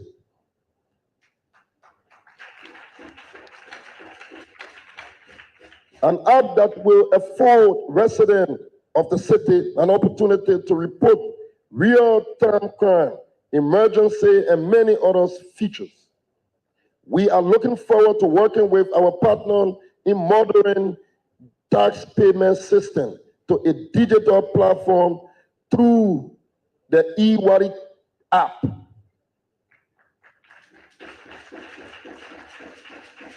There is an app developed 100% by Liberian and owned by Liberian. We as a city want to begin the process to digitalize our tax payment and beginning to use the app called eWallet. The partners are here. We're trying to work with them. Very soon we'll be launching the eWallet apps.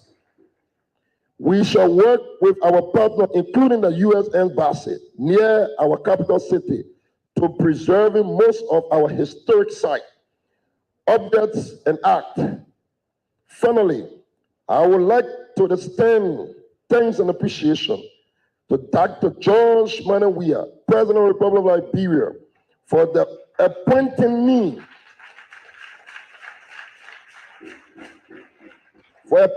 to serve as co-chair for the Special Presidential Committee on Market Maintenance and as co-chair on the City Beautification Committee and Hospitality Committee for Liberia Bicentennial celebration. Again, I would like to thank the President for his continued support to initiative of the city government, especially during crucial period of needs for unhindered implementation of our programs and projects.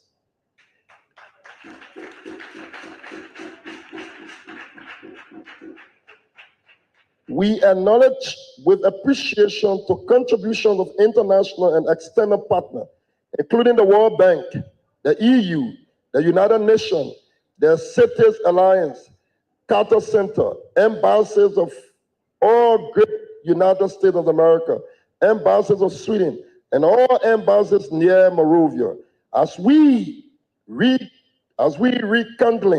the city heritage for urban resilience. We remain focused, ever determined to lead this city to its prosperous and noble heights. We know that we cannot do this alone by ourselves, but with the sense of inclusiveness and the ideas of leaving no one behind, we keep on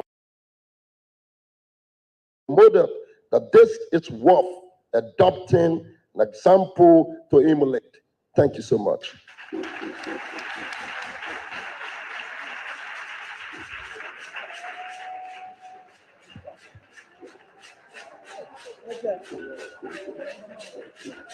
So, folks, we are here in Monrovia, Liberia, and where we're standing right now is this massive monument to the first president of Liberia. It's Joseph Jenkins Roberts. You see this statue, you see this just amazing display here. And it shows you two things. It shows you the history, if you will. It shows paying homage to the past, but it also gives you a glimpse of what this place used to be. So we're standing right here and above this space here. And if you look out around here, you'll see as this high point overlooking all of Monrovia. You see this amazing edifice. You got the ocean that's to the right over here. Again, gorgeous views. Then, of course, when you look over here is what was called the Ducor Hotel. And so what is essentially now ruins sits there right there as well. This is all greatly impacted. That hotel was destroyed by the Civil War. That was in 1989. Remember, there was a coup in 1980, Civil War 1989, lasted 15 years. And so I've talked about this a lot, what this country used to be. In many ways, Liberia was the model for African nations. It was the first republic on the continent as well. Ghana became, so when people talk about Ghana becoming the first African nation gaining its independence in 1957, that's not necessarily true in terms of that was colonized by non-whites. So Liberia was long before that its own republic, served as the model, if you will. If you think about where the country was in terms of its infrastructure, in terms of its roads, in terms of education, all of that was in many ways not destroyed, but was significantly hindered by the 15 years of Civil War. That's an entire generation. And so now what you have is an effort to restore. Any other place, if you talk about the United States, any other place, I mean, any other place, this area right now, where would it be? Would be the focus of massive development. Because literally, because a statue like this here, because of the location of a hotel like this here. And so, in fact, what's interesting about that sign is the Ducor Hotel, it says, the future starts now. But you see the old sign as well. And so there's so much to think about in terms of the effort to restore this country, to rebuild this country, and to actually make it a crown jewel again. And so it really is amazing to be up here, to see these cannon display, these cannons that are here as well. And I can only imagine what this place, what this spot here looked like 30 years ago. What it looked like before the Civil War. It had to be absolutely magnificent because that hotel and also this building that's right here as well. And again, as you can see, overlooking all of the city from this high vantage point as well. We didn't want our trip to Liberia to be all about politics. I also wanted to learn about the history of this country, from the founders to even the National Museum, to get a better understanding of this country founded by freed people of African descent 201 years ago. All right, let's go to the museum.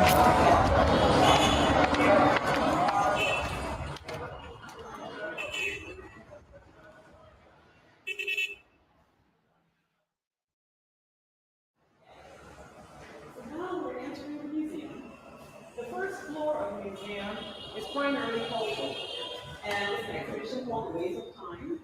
And Ways of Time takes you through Liberia's history, which is on the second floor. Mm-hmm. The entire bottom floor represents all of the different cultures, our cultures, our music, our dance, a lot of masks. Liberia, you have all of the different tribes are represented with masks. Mm-hmm. And these masks all have different representations. So that's why all this over here pretty much are your basic, indigenous culture. This all represents our indigenous culture. Uh-huh. So, for example, most of our huts, we use a lot of natural materials. Mm-hmm. So this represents some of that, to showcase, that we do use our natural material. This is, what is it called, papa? But it's a form of thatch. This thing is like zinc on top of your house. And then you have like the slippers, pretty much what people wore back in the day before we started wearing what we have now. This is a game called Motherland that people also, so it's like a board game. So like this morning at Julie Endy's Crusaders for Peace ceremony where you were named, you saw the masquerade dancer. Mm-hmm. All right, so these masks represent some of that. And so what you saw this morning is a representation of one of our cultures. And so this is from the Don tribe, but all of these tribes are pretty much represented by masks. And these masks, the ones that they have at the museum, are all antiques. I mean, very, very old masks. Wow. Yes. So I'll take a drum. This is a drum? That's a drum. Yes. What did they stand on to play it? That's called the tukpa drum. A talking drum. Yes. Wow. That's a big drum. Right. Liberia has a lot of heritage, a lot of history. You saw the cloth, the country cloth. So that's what you were given this afternoon. Primarily comes from Lufa. And so that's Liberia's hand-woven fabric. Very, very traditional. Woven normally by the people of Lufa County. And this is the wheel that they use to weave the fabric. And this is exactly what they use today. Mm-hmm. It's still pretty much the same. So it's actually, it was similar to what I actually got it when I was in Ghana. Okay. Where they did the kente cloth. Okay. And actually Yes. did that. So yeah, that was interesting. Yes. So that's pretty much it. Okay, so we'll go that requires a technique. Yes, but I want to show you something before we this? leave. This is also one of the masquerades. This is one of the from one of the tribes. What, somebody wore that thing? Yes, it's a mask. Man. You're gonna have a strong neck for that one. I'm not sure if they wore that one. I'll tell you that might just be a representation of one of the. All right, what's this? So Providence Island in 1822 is where the first free blacks that came onto Liberia's coast. This is where they landed. All right, so around Providence Island is what you call the Missouri River. So when you read the history, the settlers initially went on to Sherbrooke, then they came on to Providence. So this is what that is. So this actually was done, I understand this was taken in 1819, when Firestone came in. But this is basically what the island looked like when the settlers arrived. Wow, okay. All right, we head upstairs. So these are just showing you depictions of some of what's in our rainforest. Liberia is home to 40% of the Upper Guinea rainforest. So we are still a very green country. And at this time, so now we're heading up to the second floor where you have the history and heritage exhibition. So we'll start here. This is Chief Swakoko. And she was one of the greatest warriors of Liberia and one of the toughest chiefs of Liberia. She formed part of the early Firestone. So what is this film? What is this film from? What is this film? This is from the ceremony for Firestone.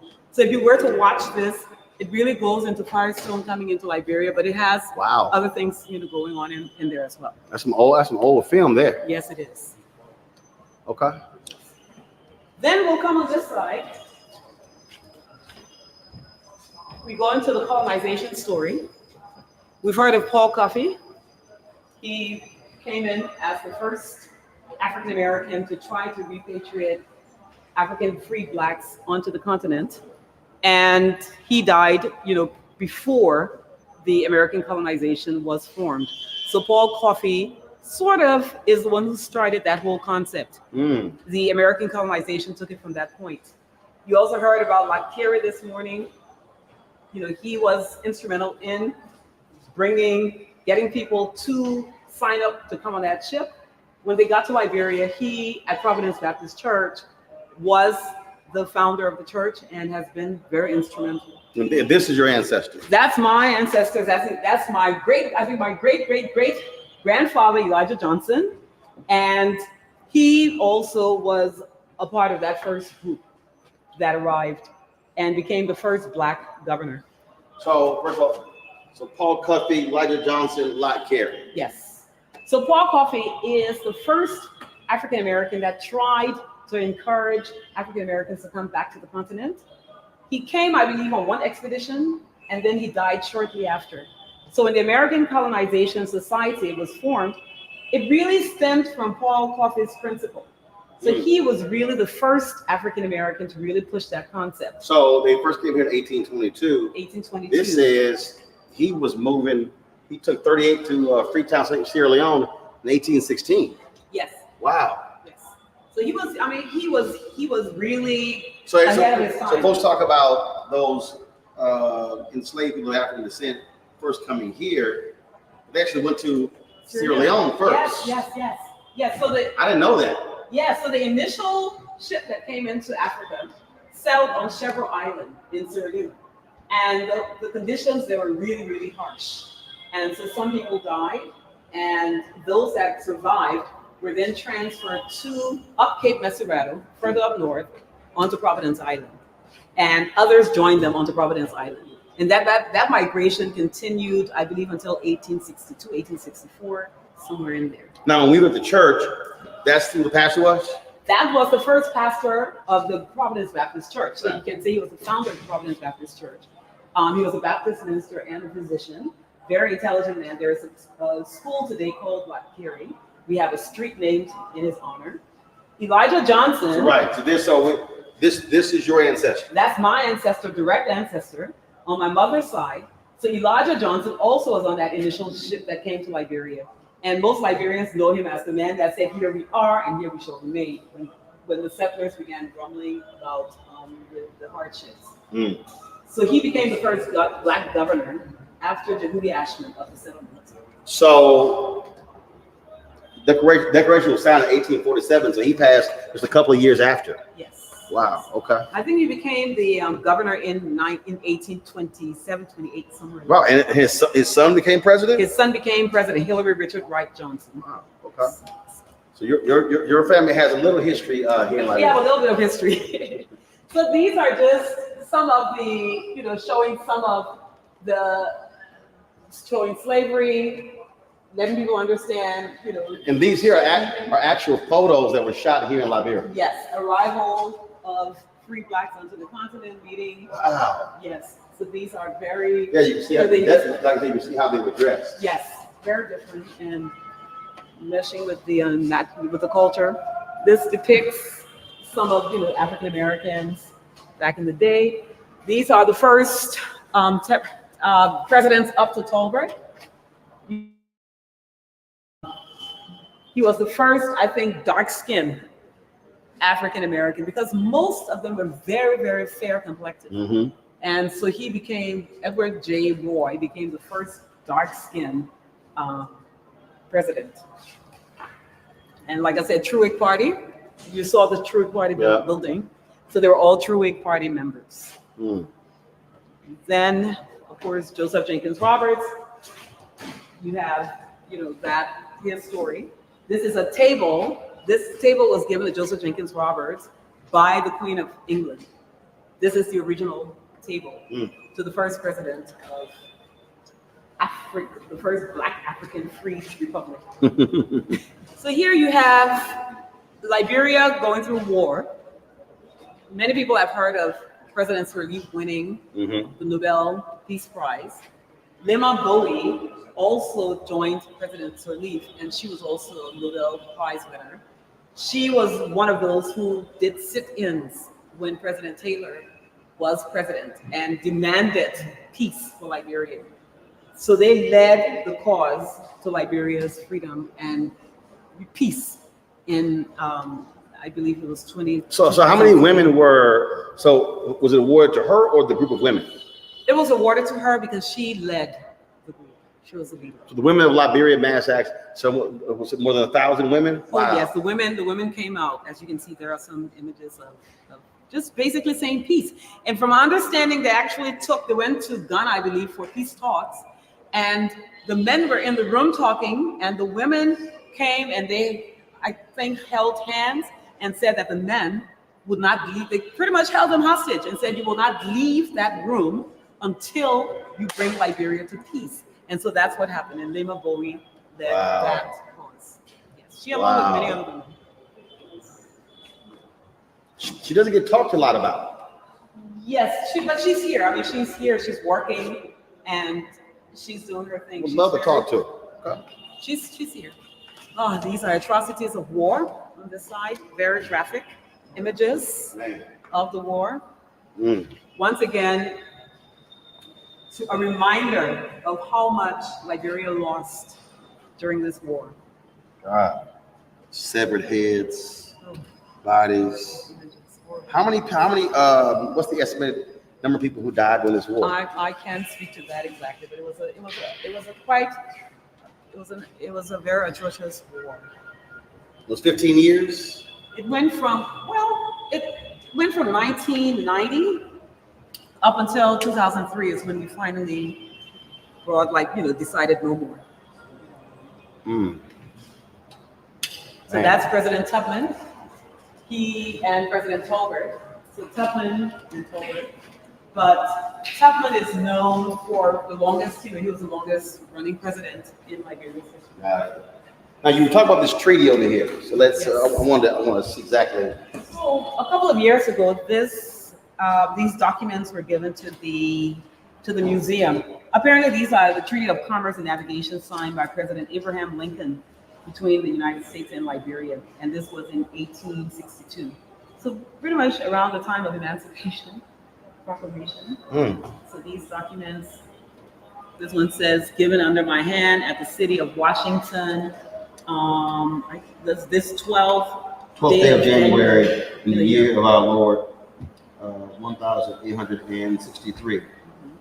In independence of the said states, the 87th. But these documents were recently given by the American government. And this proclamation right here. This proclamation, I believe, was done in 1946. So this was under Tubman's administration. So and this is the condolence book when Tubman passed away. And so this, it's very important that this picture is very critical. You see, you hear today about the Africa Union. Yes. Well, the Organization of African Union came to life in Liberia between Tubman, Nkrumah, and Sekuturi. So they signed and began writing the OAU idea in a place called Senequili, Nimba County.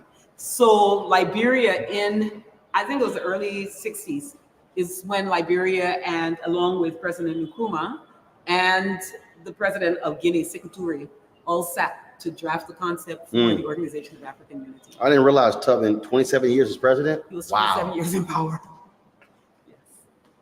But many books, the readings of that, they call him the father of Liberia. Yes. In many ways. He was a very interesting person.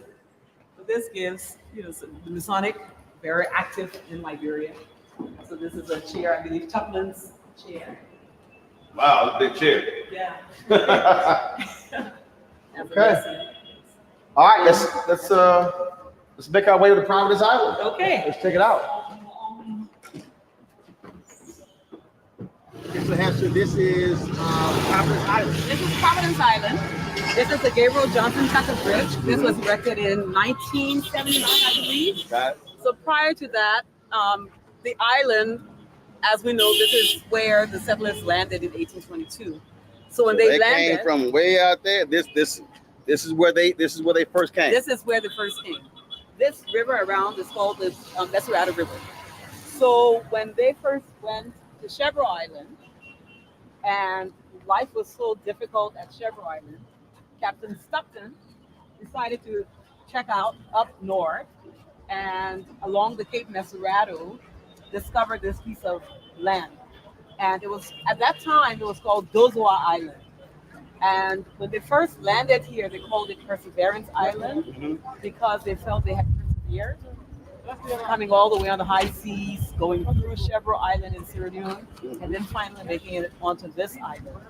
So this is where, you want to say the birthplace of Liberia, this is where we first saw the coming together of what we're representing with this bicentennial. The bicentennial is the coming together of three groups of people. So the original 86, when they came here, they docked here, and this is where they began to build their first homes. Yes, yes. Now that particular, the first 86, not a lot of survivors. Not well from Chevrolet Island. You had quite a few died. So what happened, as Reverend Reeves told you this morning, when a second ship came, and so they sort of joined, added more people on, and then they arrived onto Providence. Got it. Because again, when they came here, they weren't prepared for the malaria and other illnesses. So they had no idea about mosquitoes, didn't know how to treat the malaria. Also, the food, what they were accustomed to eating, you Right. couldn't really find. Right. The sun, the heat. Liberia is known for heavy rains. About 6 months out of the year is very rainy.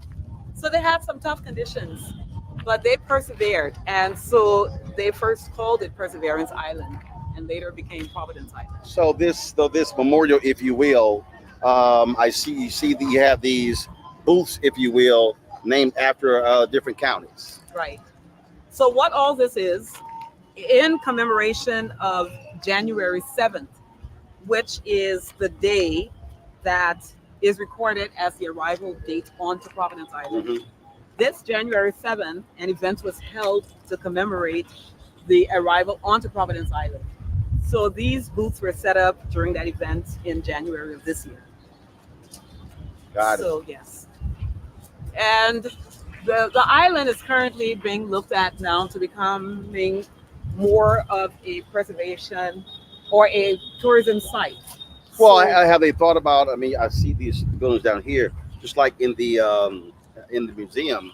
Have they thought about sort of erecting buildings that were likely similar to what they built in Absolutely. 1822? Yes, there's a project underway now, speaking exactly to that. So this here obviously recognizes the Elizabeth, which was the first ship that came onto this soil. Mm-hmm. The ship Elizabeth.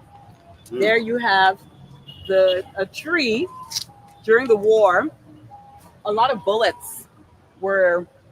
people died during the war. So that tree was erected. Those are all bullets. So that tree was erected from bullets.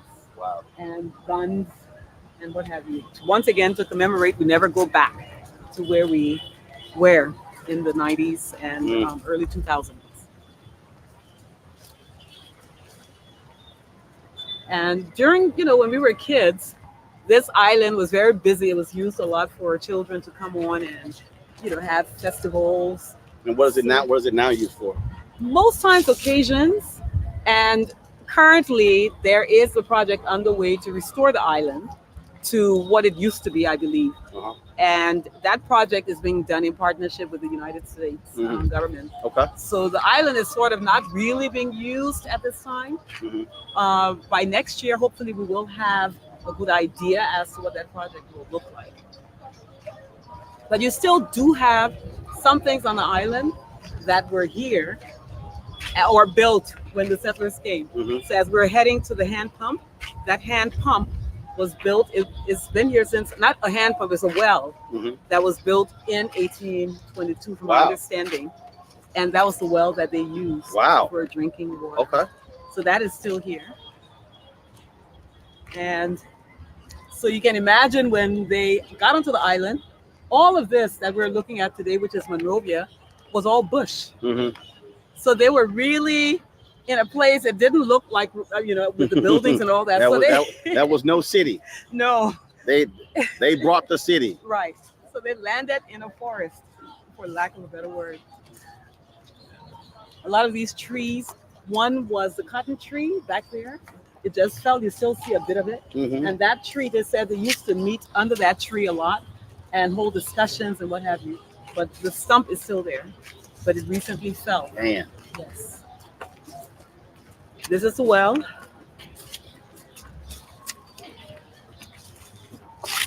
So some of these will be kept. I know on the back you still have some steps, stone steps to show one of the houses. So this well was originally dug. Yes. This well, what is the thing? Department of Tourism, but this was the original well that they used when they first got here. So they sort of put a concrete around it to sort of keep it, to use it as a memorial. Right.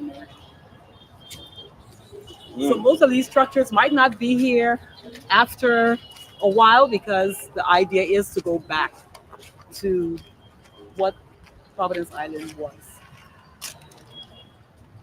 But where we're walking is where the first Hollow ground. 86, yes, this is where they stayed. This is where they lived. This was their home until they were able to acquire land on the mainland. Then they were able to move to the mainland. What direction do they think the ship came from? You know, Stockton Creek. Stockton Creek, I believe, is up this way. So for some reason, I'm not quite sure, but I know you do. This is what you call the island. What is this island, Rufus? This is Bushrod Island. So Bushrod Island, Stockton Creek comes around Bushrod Island. Stockton Creek was named for Captain Robert Stockton, who came in and did the initial negotiations. So I want to think all the time. I think they came up through Stockton Creek and then onto Cape Mesurado. So they would have probably come along this way. I believe, from my understanding from the history books, that this island behind here was also used a lot. It was a slave factory, as was this island. So where we're standing, slaves were also hauled from this point as well. Yeah. Prior to them coming. Prior to them coming. This was called Dozoa Island. So if you do look up Dozoa in the history book, you will see that they did operate a slave factory here as well. The rich and interesting history of Liberia includes one of the first places that folks focused on when they arrived there, and that is the building of a house of worship. I had an opportunity to get a tour of the church with a historian as well as the church's pastor. Hi, John P. King. We here in Liberia. Now, you know I had to play Lily in the Valley, John. So, John, we at Providence Baptist Church. This is the first church built here in Liberia when the formerly enslaved folks of African descent came in 1822. So I'm about to interview the pastor to go to church service. So you know I told look, you ain't here, but you here. So you know I'm a jam Lily in the Valley. And so I'm gonna hit show up next. All right, John. All right, so it's Sunday here in Liberia, about to get ready for church. But before I want to talk about stuff. First of all, explain the building that's behind you and its significance to education here in Africa. So the building behind you was the College of West Africa, established by the Methodist Church. Melvin Cox, who was a missionary from the Methodist Church, established the school for higher education. And that's what CWB is. And yet folks from all across the continent who studied there. Folks from all across the continent, students from all across West Africa and Liberia in particular, from each county, got scholarships, or if their parents could afford it, they were sent to CWB.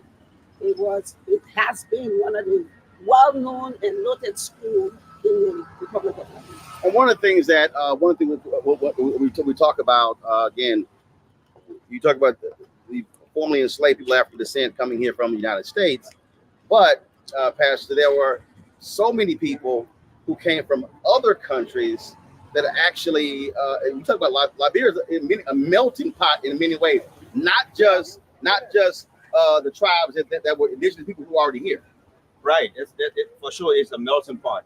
You had folks from Barbados, you had African Americans who came, the first few ships that landed here, plus the indigenous folks that they met here. So, and then that's another dimension.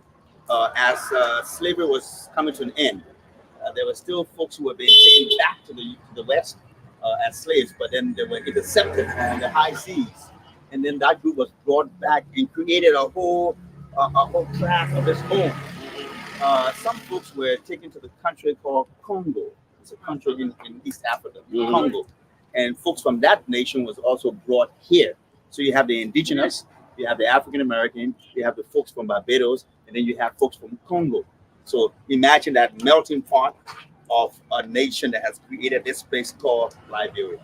That's all of who we are, a mixture of different races, different colors, really. I mean, and then even as you have African Americans coming back here, you had the skin tone. All of that factor into how people were treated, how people behave, and how the country was formed out of the church. Yeah. Well, and so it's interesting the conversations that we've had with folks, individuals who are Lebanese, individuals who are from here. Then you talk about folks from neighboring countries, and so it's just so many different influences, if you will, that have impacted the culture of this country. Right, right. So you also have people from Jamaica. We talk about Marcus Garvey and the movement back to Africa. He was very influential in this whole melting pot. You have Miriam Makeba, who, when she spoke at the United Nations, South Africa banned her from returning. And Liberia allowed her asylum. So she actually lived here with Stokely Carmichael in his 70s. Mm-hmm. Yes. So Liberia is such a melting pot, like we say, that you have not only the Lebanese, you have people from all over the world. And one of our presidents, President Tubman, that's what we call the open door policy. Right. Where as the nation was being formed in the 50s and 60s, went out to these nations you name and other African countries and asked them to come and be citizens here with their expertise so that they help build a new nation and develop this new place. Well, speaking of that, do you believe that with this bicentennial celebration, that there needs to be serious consideration to Liberia doing what Ghana did, and that is extend citizenship to people from the diaspora? yes, absolutely. Because when you look at the colonization society and the way the Constitution was written, it was written for all Black folk. Liberia was the place designated. I hate to say it was founded. It was the place designated on the continent of Africa for the Black Americans to return to. So this is actually, Liberia is actually the home. You mentioned Ghana. Ghana and Senegal, those were the place of no return.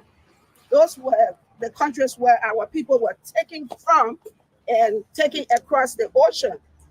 After the colonization society, after the war in America, this Liberia was the place that was designated for our people to return to and for all Black folks. So if it is, then why not give all Black folk citizenship to come back home and be a part of Liberia and develop Liberia, a place where they can come home to and feel comfortable. In fact, we've made that case. We meaning Providence Baptist Church. Providence is the mother of Liberia. The nation was founded in Providence Baptist Church. And this bicentennial that we celebrate is the return of the first group. But in that group was the folks led by Carey that founded Providence Baptist Church. And so last year, 1821 to 2021, Providence Baptist Church celebrated 4 bicentennial. And that bicentennial came to a close in December. And as a part of that celebration, we have been trying to engage government as well, and we will fully support that. We think it's important that this just not be a one-year bicentennial, that this celebration goes on, that this celebration doesn't just happen here. This should happen in Barbados. It should happen in states around the United States, bringing together people of color. It should also be a part where we offer citizenship to people of color in the United States, because I say more than any other country on the continent of Africa, Liberia is the place that bears the home of people of color in the United States. And then what's behind us? So this is Centennial Plaza, right? So of course was erected after the first 100 years. Right, exactly. Right. So the first 100 years, it was a place built for worship, as a sign of what God had done for us as a nation and as a church to celebrate. So over the years, the induction of our presidents were done in this hall. But it's important for the government. The focus has been on 1822, but 1821 came before 1822, right. And it started with the church. Providence being the cornerstone of the nation, we ought to be letting our people know not just of 1822, but of 1821, because when the people came from landed down the hill at Providence Island and they walked up here to form these triads, which is the Methodist. Providence was the first, and then the Episcopal. The Presbyterian, I'm sorry. They started the formation. It was in that church where the Constitution was signed. It was in that church where the flag was made. So you cannot speak of 2022 without referencing 2021, particularly with the government, because that was the seat, the house of the government. Right. In fact, like you said, the first section of both houses of legislature was held in that building. So the government started in the church. It wasn't just born in the church, but it began to operate as a government inside of the church. And it has happened nowhere else that I know in history. All right. Appreciate it. Thank you. All right. There were so many things that we wanted to experience in Liberia. And so we travel into different parts, going to communities and visiting various places. Even we came upon a middle-class development, a housing development that was being built in Liberia. After that, we ventured to the coastal areas. We got to visit several resorts there in Liberia. And I must say, it felt like we were in Hawaii or many other places along the beach, quiet, peaceful, and absolutely gorgeous. There are many programs that were taking place around the Bicentennial, including the Liberia Honors Program, which we were able to drop by after our dayside activities were over.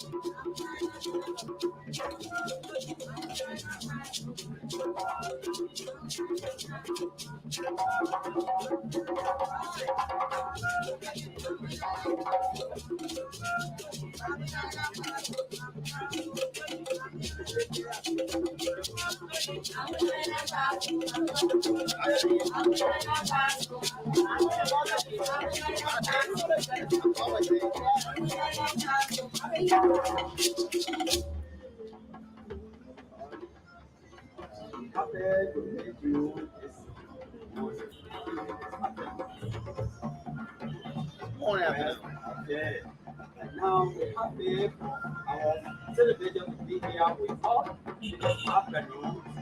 Now, all what we are doing today to you, proud President of Liberia, down to our ministry, the minister in Liberia here, through our usher leader, who is our army leader, which is the culture leader. So we are here to come here. So this morning we are here. This your done. Thank you, brother. You see,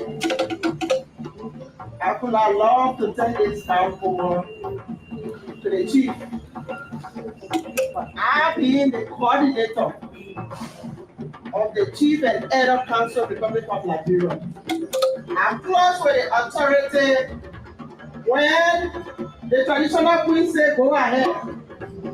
When the mayor say I make you free, you do it.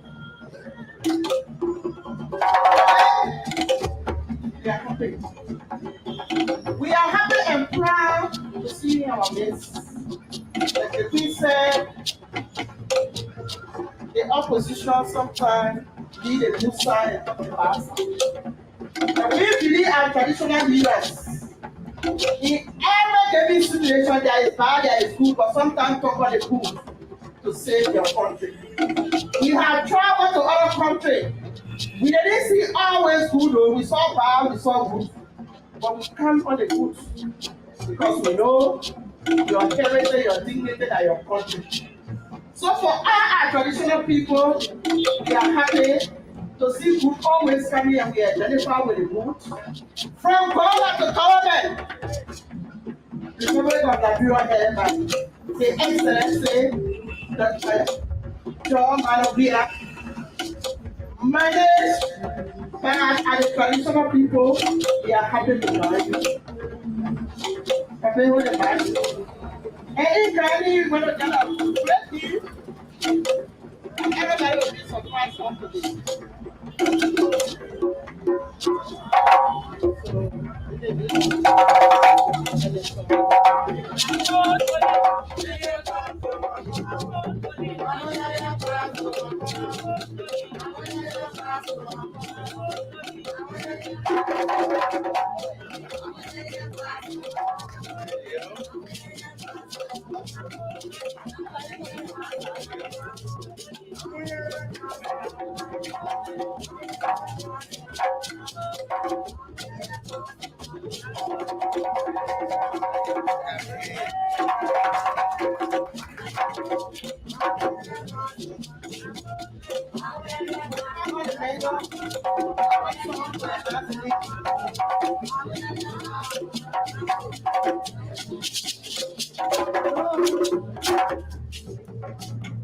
People, God forgive me.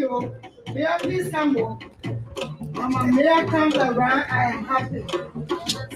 I love my business. But I really love my business. I will.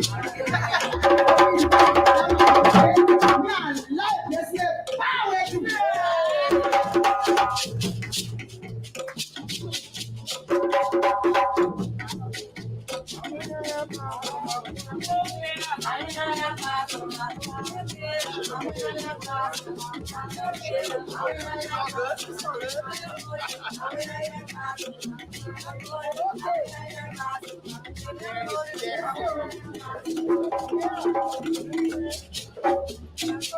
In a traditional meeting last night, I made a commitment that Martin will be an ambassador for Liberia. Of Liberia and tell the real story. In Bicentennial, that's what it means. Bicentennial means tell your story, rebrand and reclaim your thing. So we have come. But you will say, you want me to be the ambassador? I'm just going to be wearing one gown, going to a meeting. Every day I go to a meeting, the same gown. I said, no, this is Liberia. When it's Liberia, it has to be good. Yes. No shaky, mama. Because he is my mayor and my mayor is here. Somebody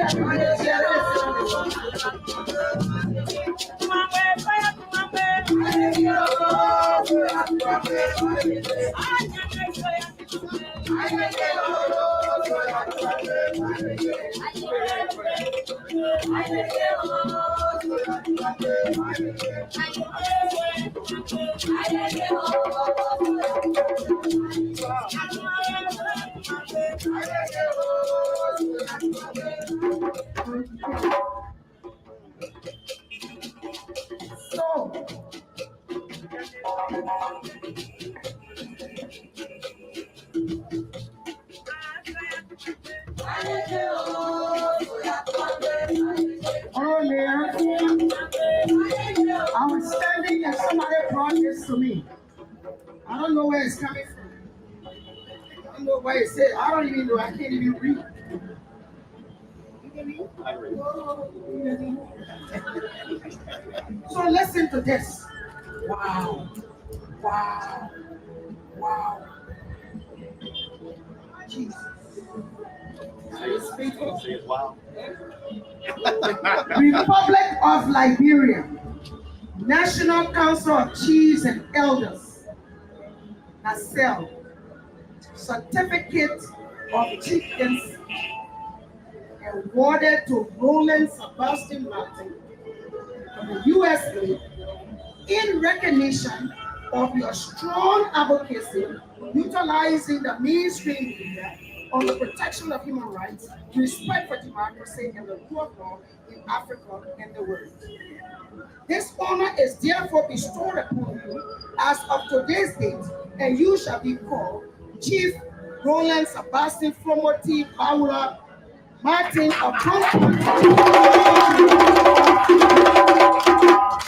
Let me read again. This honor is therefore bestowed upon you.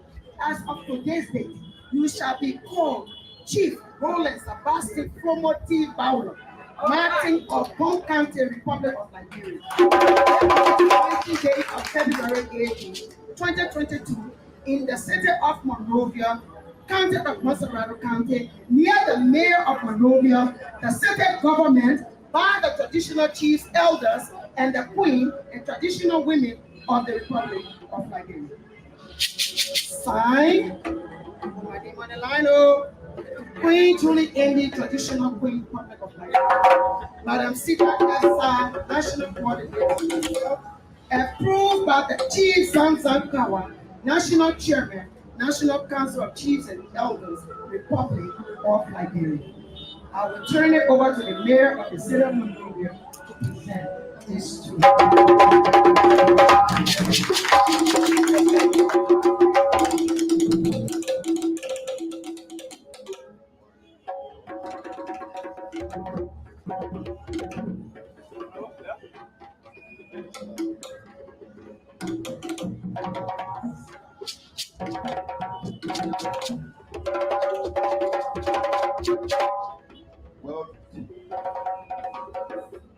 Well, Julie, Ambassador Julie Andy, our distinguished media visiting guests, traditional elders, schools, and in the presence of Chief Zanzan Kawa, who happen to be the national chairperson, and each and every one of you here currently. We want to say to you, Sebastian Flomo, Bawala, Martin, what has been written here is not to appease you, but it's a testament of how we feel. Too many persons have visited this country. Not many of them are recognized. Not many of them have been bestowed upon.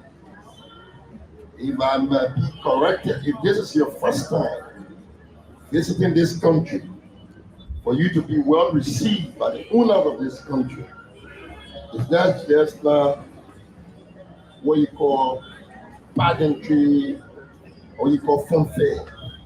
When you receive gift and recognition from our chiefs and elders, it tells you that the true owners of the land, not visitors, not strangers.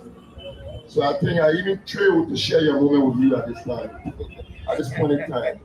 Say to you, we may not have so much, but this is an instrument that interprets our sincerity, our kindness to you as a true African. Your words go so far. We understand the magnitude of your words. We understand the commitment of your sincerity. So we want to say to you, in the name of our President, His Excellency, Ambassador George Manawia, who in fact you should be meeting on Monday, it's been clear, he has instructed what is happening here.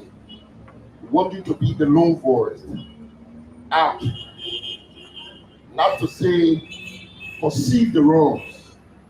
No, without no intention. We say reveal the truth, fight for the truth, stand with your people, protect your people.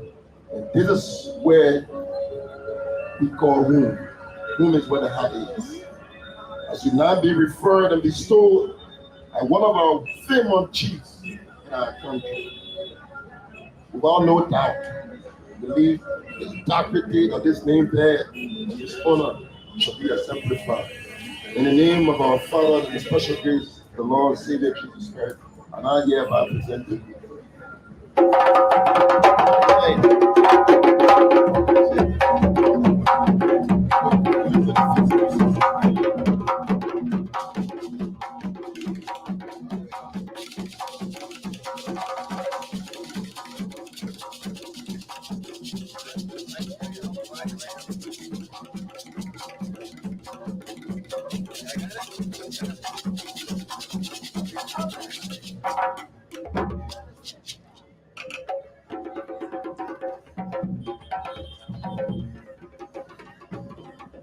can't call you my brother anymore because the chief that you are named after, Promoti Bawlo, will give you the right of it. Promoti Bawlo was also a godfather. Anybody in the Republic of Liberia, you tell them what a godfather means, is not an easy task. Promoti Bawlo was also a paramount chief of Bon County, where Swakoko, the chief Swakoko, is from. So I'm writing you this, and it reads, Mr. Roland S. Martin, USA. Dear Mr. Martin, I am pleased to extend sincere greetings to you and want to thank you so much for honoring our invitation to visit with us. We are grateful for your visit and hope this will mark a new beginning of our relationship. Having said that, and in appreciation of your good work, I am here with on behalf of the traditional people of Bon County, offering you 1 acre of land, which is situated in the home of a strong chief, of whom you will be named today. And you have already been named, so you own that land. We hope you will love and use it for developmental purposes for the women and children of Liberia. This is signed by Queen Julie Emily, Traditional Queen Republic of Liberia, Cultural Ambassador Republic of Liberia, and Executive Director of Liberia Bicentennial. Thank you, God bless you.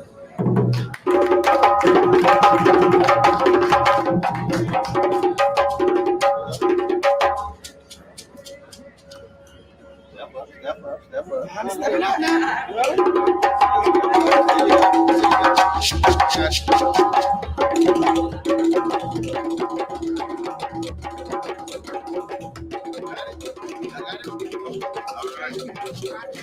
Thank you. While we were doing that honoring, what I would like to do is to have Mr. Rufus Dakete go with us to Bon County and look at the acre of land. We have the photograph here we're going to give you, but you will go and see. We'll demarcate it, make the deed, everything, sign it, and we'll take it to the mayor's office. And the mayor's will approve it, send it to you, wherever you are. You have a land, start working on it there. So wherever you want to put it, development fast. We're showing you that we believe we're not being fake. Us, we are real. So we have come to give you these gifts. Where we always go to our mayor for you.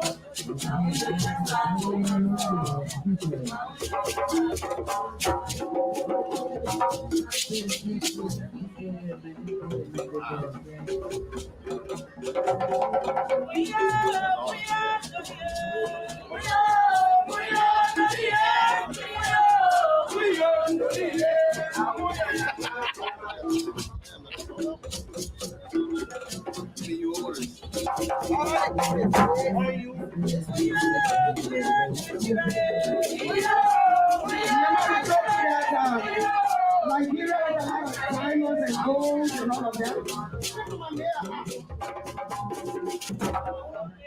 The Lord Mayor just sit up on the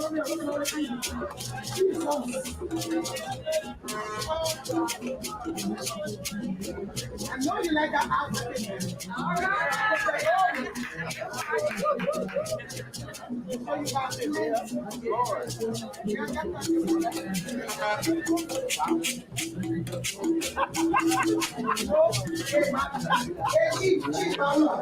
Before, when I saw you in that case, I had to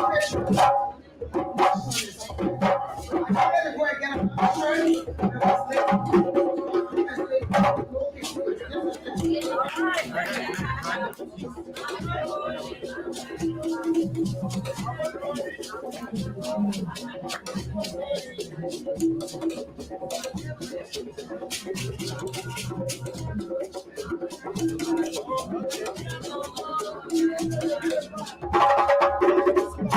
shirt.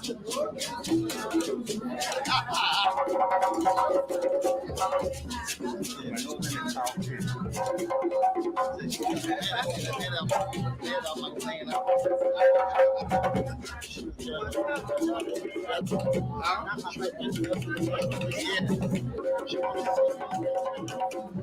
not a problem. Makes my outfit.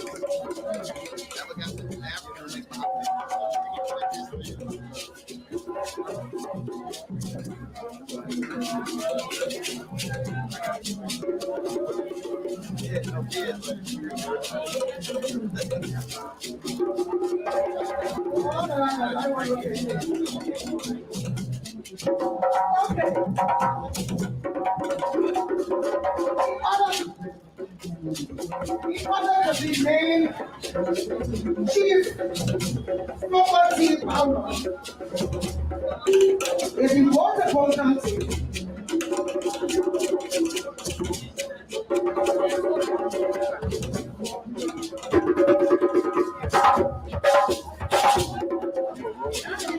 if you bought a whole country, and you have nothing to save on like this. This is, it gives you authority.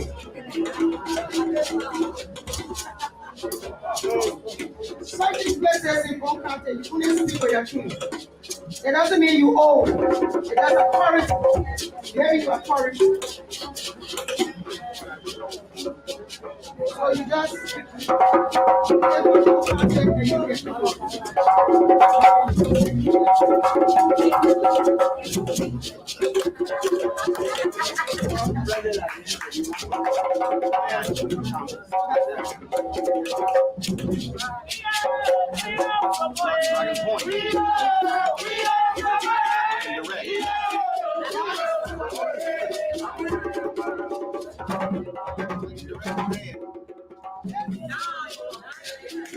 it's not just a county.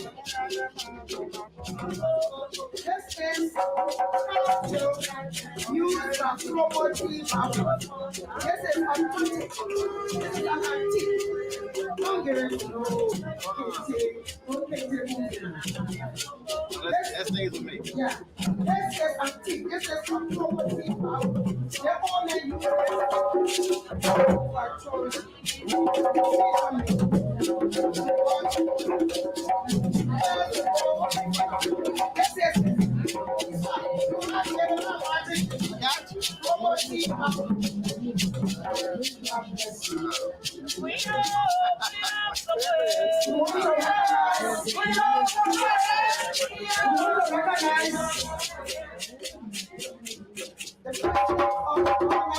Republic of Liberia. And the only person that is going to speak here now is the mayor of the city and then the chief. So, ladies and gentlemen, the chief will speak and the mayor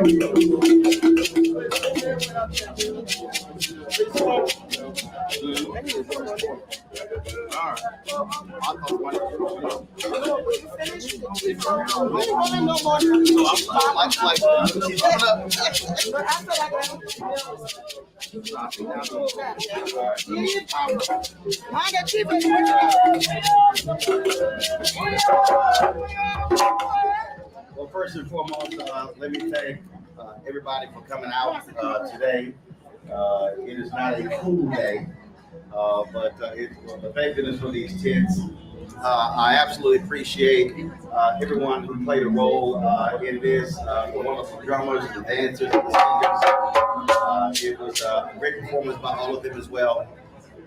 Also, I want to thank, we've been hanging out with Rufus all week, Queen as well as other folks we have been traveling around, of course, with the mayor, Monrovia as well. We certainly enjoyed Monrovia Day. We actually broadcast that and streamed it, so back to the United States. I do think it's important, and one of the reasons why I want to come here is because I'm also a student of history, and not just African American history, but also world history as well. And the reality is that in the United States, there are very few African Americans who really know and understand the history of people of African descent in that country and Liberia. And as somebody who decided to become a journalist 40 years ago, It was about telling our stories. As I said when I spoke on Monrovia Day, when the nation's first black newspaper was created, it was called Freedom's Journal, March 16, 1827. Their lead article said, "We wish to plead our own cause. Too long have others spoken for us." And when I was talking to various government officials, I said to them, because I understand how mainstream media works, I spent 6 years at CNN. I left 8 years ago. And I said to them, I said, I can guarantee you that for your bicentennial, CNN, MSNBC, Fox News, ABC, CNN, they're not going to be there. And the reality is, we oftentimes are asking and hoping mainstream media shows up to cover our stories and to tell our story. And what I've always said is, it is a shame when we have to ask folk who don't look like us to tell our story. And so if we're relying on somebody else to tell our story, then they are in control of our story. And how they tell our story then defines what is told. You look at most movies out of Hollywood that involve stories based here in the Motherland, they're told through the eyes of someone white. It's rarely ever told through the eyes of someone black, of an actual African. And so that has always been important to me, being able to control our story, control our narrative, and not having to ask someone else's opinion. And so when I had the ministers on my show back in September, October, they said, "We would love for you to come to visit." And I said, "Well, I can do you one better. I'll bring my show with me." I said, "Because I don't have to ask you." And so just like when I went to Ghana in 2019, next month we will launch a multi-part docuseries on the year of return. All of the video that we're shooting here, that we shot all week, we're actually putting together, and we've already streamed some stuff live, but that will also be part of a multi-part series explaining this story. Now, why is that important? Because of the fact that I own it, because of how we use the platform, it will always be there. It will always be public. So 50 or 100 years from now, when we are ancestors, someone will be able to see the story of what we covered for the bicentennial, and it will be done through our eyes in our way. And so that's why it was important for me to be here, to bring my show, to bring my Black Star Network here. And in fact, I named it Black Star Network. We were sitting around and I hired a company, and they sat in a room, a whole bunch of marketing people, and they spent a whole weekend trying to just come up with different names. And I hated all the names they came up with. And so one of my guys said, "Well, we got to have a name." And again, I had just gotten back from Ghana, and then it hit me. I said, "Well, you know, Marcus Garvey created a cruise line. And the cruise line that he wanted to create was specifically to bring people of Africa to sit in America to Liberia and other parts of the African diaspora. So he created the Black Star Cruise Line for the purpose of connecting the people in the African diaspora. And so I said, well, we're going to call it Black Star Network. Serves that same purpose. And so when we're telling our stories, we're sharing it across the world, people are now experiencing it through a different set of eyes. And my last point is this here. There was a guy named Claude Barnett. There's a wonderful book on him called Claude Barnett's Associated Negro Press and the Jim Crow Paradox by Gerald Horne. Claude Barnett created the Associated Negro Press, and they covered events all across Africa, all across the world. But as Jim Crow began to recede, they pretty much went out of business, what was called the Jim Crow Paradox. So my good friend, Dr. Greg Carr at Howard University, I sent him a text this morning, and he said, you're walking in the footsteps of Claude Barnett and picking up where he left off. And again, it is about us controlling our stories. And so already, I've been putting posts on social media, on Instagram and Twitter and Facebook, and people there are seeing what I'm posting, and they're going, I didn't know this, I didn't know that. And so what we can no longer do is say what our folks don't know. It's this generation's responsibility to make sure folks do know, and then impress it upon the next generation to keep telling the story. And when we do that, then we'll be much better off. Now, wherever I go around the world, I often run into men of Alpha Phi Alpha Fraternity Incorporated. And what I discovered is that many of the top leaders in Liberia are my fellow fraternity brothers. So while they're at our hotel, they dropped by and we had a brotherhood where they presented me with various gifts.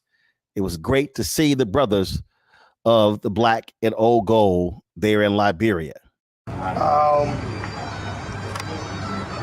Like other speakers said, there's a very great opportunity for us to actually have you in Liberia. And since you're rather some of the work you've been doing, for our country, we see Alpha in you. So because of our brother who's worked for humanity in the United States and probably other parts of the world, coming into our country, bringing the Alpha spirit to all of the different contributions you made so far, the fraternity decided to actually honor you.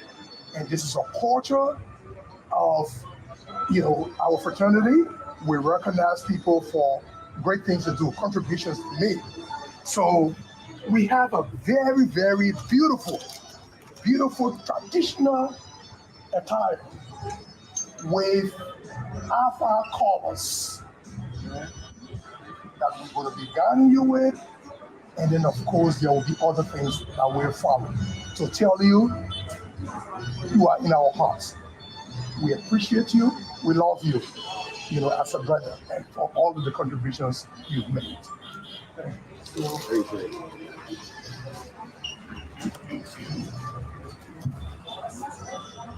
it. Don't drop that. No.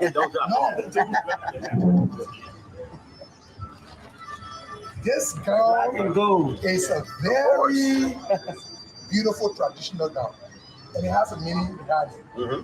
You wear this gown, you must have cultural heritage. We'll do right. The folks on Zoom on there, so gotta make sure they see it. Okay. So we're gonna guide you with this and giving you a name from Bone County. And Bone County happens to be the centrally located county in our country. It hosts the largest tribe in this country, where the vice president comes from. So we're naming you Nam Kole. Nam Kole is a likable person. A likable person in our tradition. Nam Kole, how to spell it? Nam Kole. You have to document that. We will document that. First of all, how to spell it? N-A--K-O-L-L-E-H. Nam Kole. It means big brother Kole. All right. Yes. So that's the traditional name we're giving you. And we're also going to give you this hat. And you wear this, it tells you that you are real Nangole. All right. All right.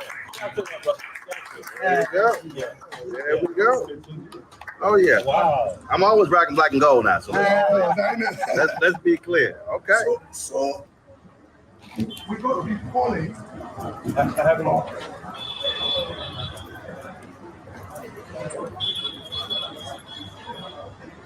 So we're going to be calling. And just before we call him. Okay, so we'll call Brother T, who will give a presentation or make a presentation on behalf of the chapter and the international chapter as a district director. So Brother T, you are welcome. Good morning. As I mentioned earlier, I'm T. Nelson Williams. I'm the area director for Alpha West Africa, including Ghana, Nigeria, Liberia. In addition to the garment that you have been presented, this scarf that you can wear around your neck, this goes very well with black, white, or gold embroidery. Because this is engraved with the International District seal. This seal was actually designed about 5 years ago. I have that as a lapel pin, and we have very few that's out. Limited edition, less than 100. But you have the seal that talks about the light of the world. To let everyone in the world know that Alpha is not local. Alpha is global. We are represented in every part of the world. And Liberia is just one aspect. So we want you to have this.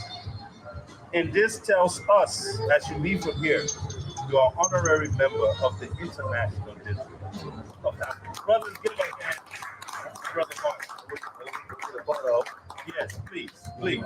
Yes. All right. Yes. Make it even. All right, we right there. Yes.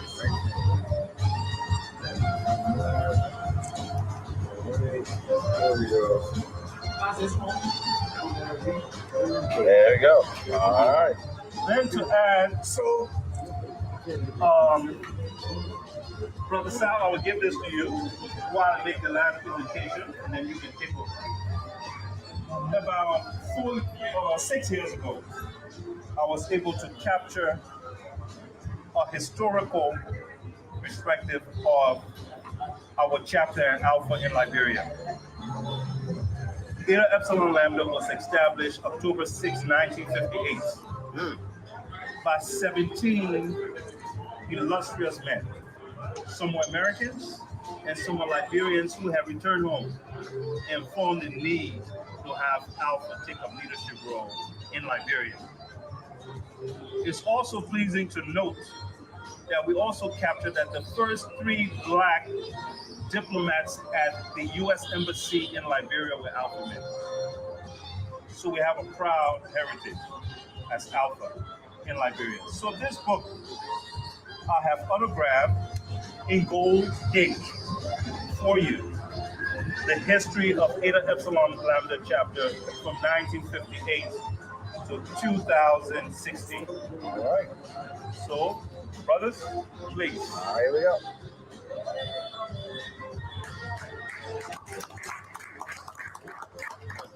Brother Sal, I turn it back over to you. Okay, thank you very much, Brother AD. So at this point, we will call on the Vice President, Brother Elias Shiranin, to pin our brother. He'll present him with a lapel pin. So, Brother VP. Thank you very much, boss. So, Brother Martin, I'm sure you pretty well already know that the flag of a country is a symbol of that country's sovereignty and that country's life. And being a former diplomat, I understand its significance in all respect of what a flag is. So we basically trying to localize it. You know, so my brothers have asked me to, all right, do this.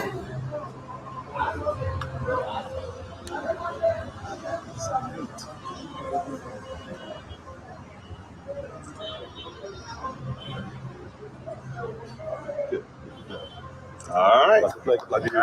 I appreciate it. And then also got some A by A call for you as well. Oh yeah. Can never have not enough cufflinks. Excellent. So we also present this. Come closer to go quick photo. All right. Yeah, so that we have these. That goes well with your outfit. Go very well with your outfit. These are all traditional. Plus, you know, I got all these alpha ones right here. Okay. Oh yeah. Wow. Just go these 3 right here. Wow. That's good. So we're to put this on his hand over here. This one I got that name on it. Okay. Yeah. All right. This is on this. That's Brother Greaves. He brought that as a gift. Yeah. Okay. All right. All right, cool. Quickly. That's A by A and G side. That's my undergrad chapter. Those were sent to me, so I figured. Our distinguished guests and the leadership and members of the Alpha Fraternity Chapter 260. I'm Lieutenant Colonel Murphy, as he rightly said. I serve as the military assistant to the Chief of Staff and Forces of Liberia, who wanted actually to be here, but because of some national duty, he's out in the United States, attending to some official issues. He's proud and humble of the work you do to humanity and social development. On that, he asks that I present you this plaque, this personal plaque, that you found a place in your house to place this, all right, to remember him and the organization he represents. Whenever you look at it, it reminds you of the gratitude and appreciation we have for the work that you do. Thank you very much, sir. I appreciate it. Thank you. All right, we look right here. Look right here. There we go. Hold on, Roland. Hold Thank on. you, sir. Hold it back there. Nightlife of any place is always great, and Liberia was no different. It was fantastic for us to visit one of the beach resorts, and man, it was just amazing to see just a sea of Black folks all along the beach, and then to experience the music and the dance and the food. It made for a fabulous night, and y'all know me. I'm going to always dance. And at one point, I said to the musicians, y'all can't leave yet. It's time to get one more jam and make everybody here get up and dance. Dance. So, hey, y'all stop being cute. Come on, get up. You already stretched your clothes. Y'all too little cute. We got one song. We about to turn this thing out. All the people, I got 20 million viewers a month in the United States. So let's show them how y'all party in Liberia during your bicentennial celebration. Man, y'all ready? Yeah. 1, 2, 3, kick it! Come on. Okay, come on. Get up, come on, get out here. Get up here. Come on out here. Come on, let's go. Y'all get on out here. Come on, let's go.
Don't be scared. Come on.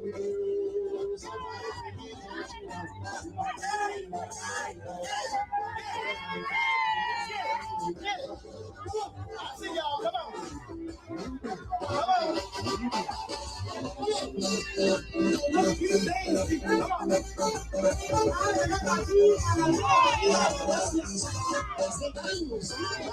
it. That's it.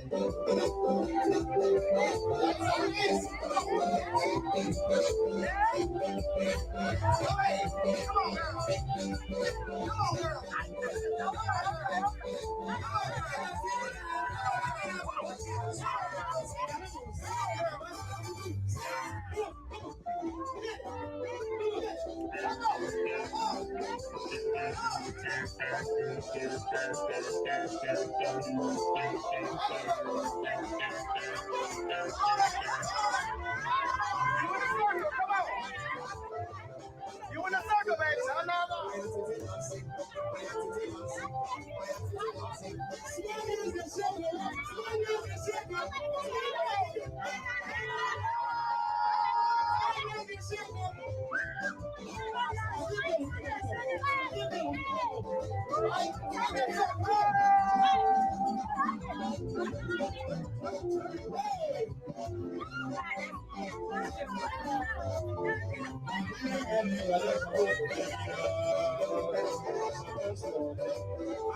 I see y'all back here. Come on.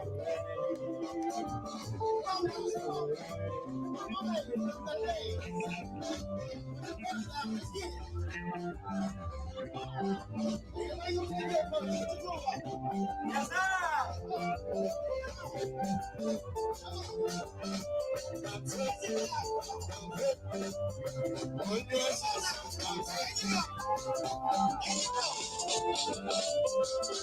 you make it fun. You make it sassy.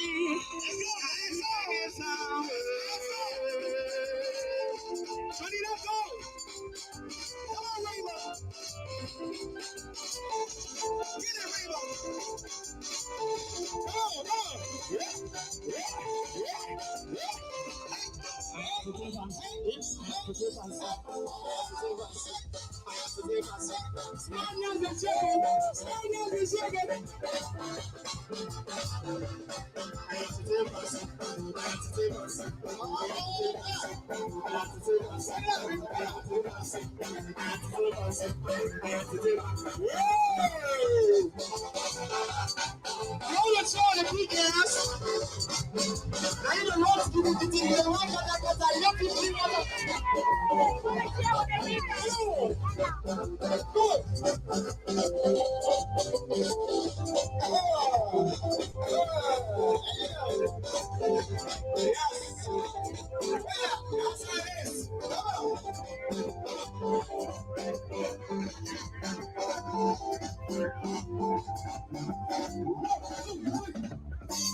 you go. Thanks a bunch. Put your hands together. Thank you very much. Put your hands together. There you go.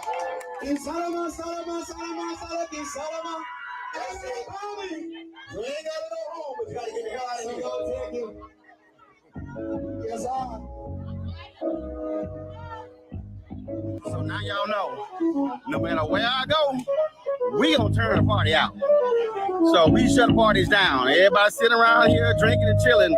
No, we gonna get the groove on. Because I told you, if I leave a party and my suit dry, it wasn't fun. But when I'm soaking wet, we gotta strip it off, that's a party. Now it's time to go. That's how quick the DJ said. Just like I felt when I went to Ghana in 2008 and 2019, it was an unbelievable experience to be able to be in the motherland, to experience the history of Liberia, to know and understand that freed slaves, individuals who America did not want, were sent to this land, founding this country. It's always important as an African American to understand our history and not rely on what they taught us, but to actually gain the knowledge and insight ourselves. Every time I go to Africa, it's always something new and interesting. I can't wait until I return to Liberia, and I can't wait until I visit other African nations. And so should you.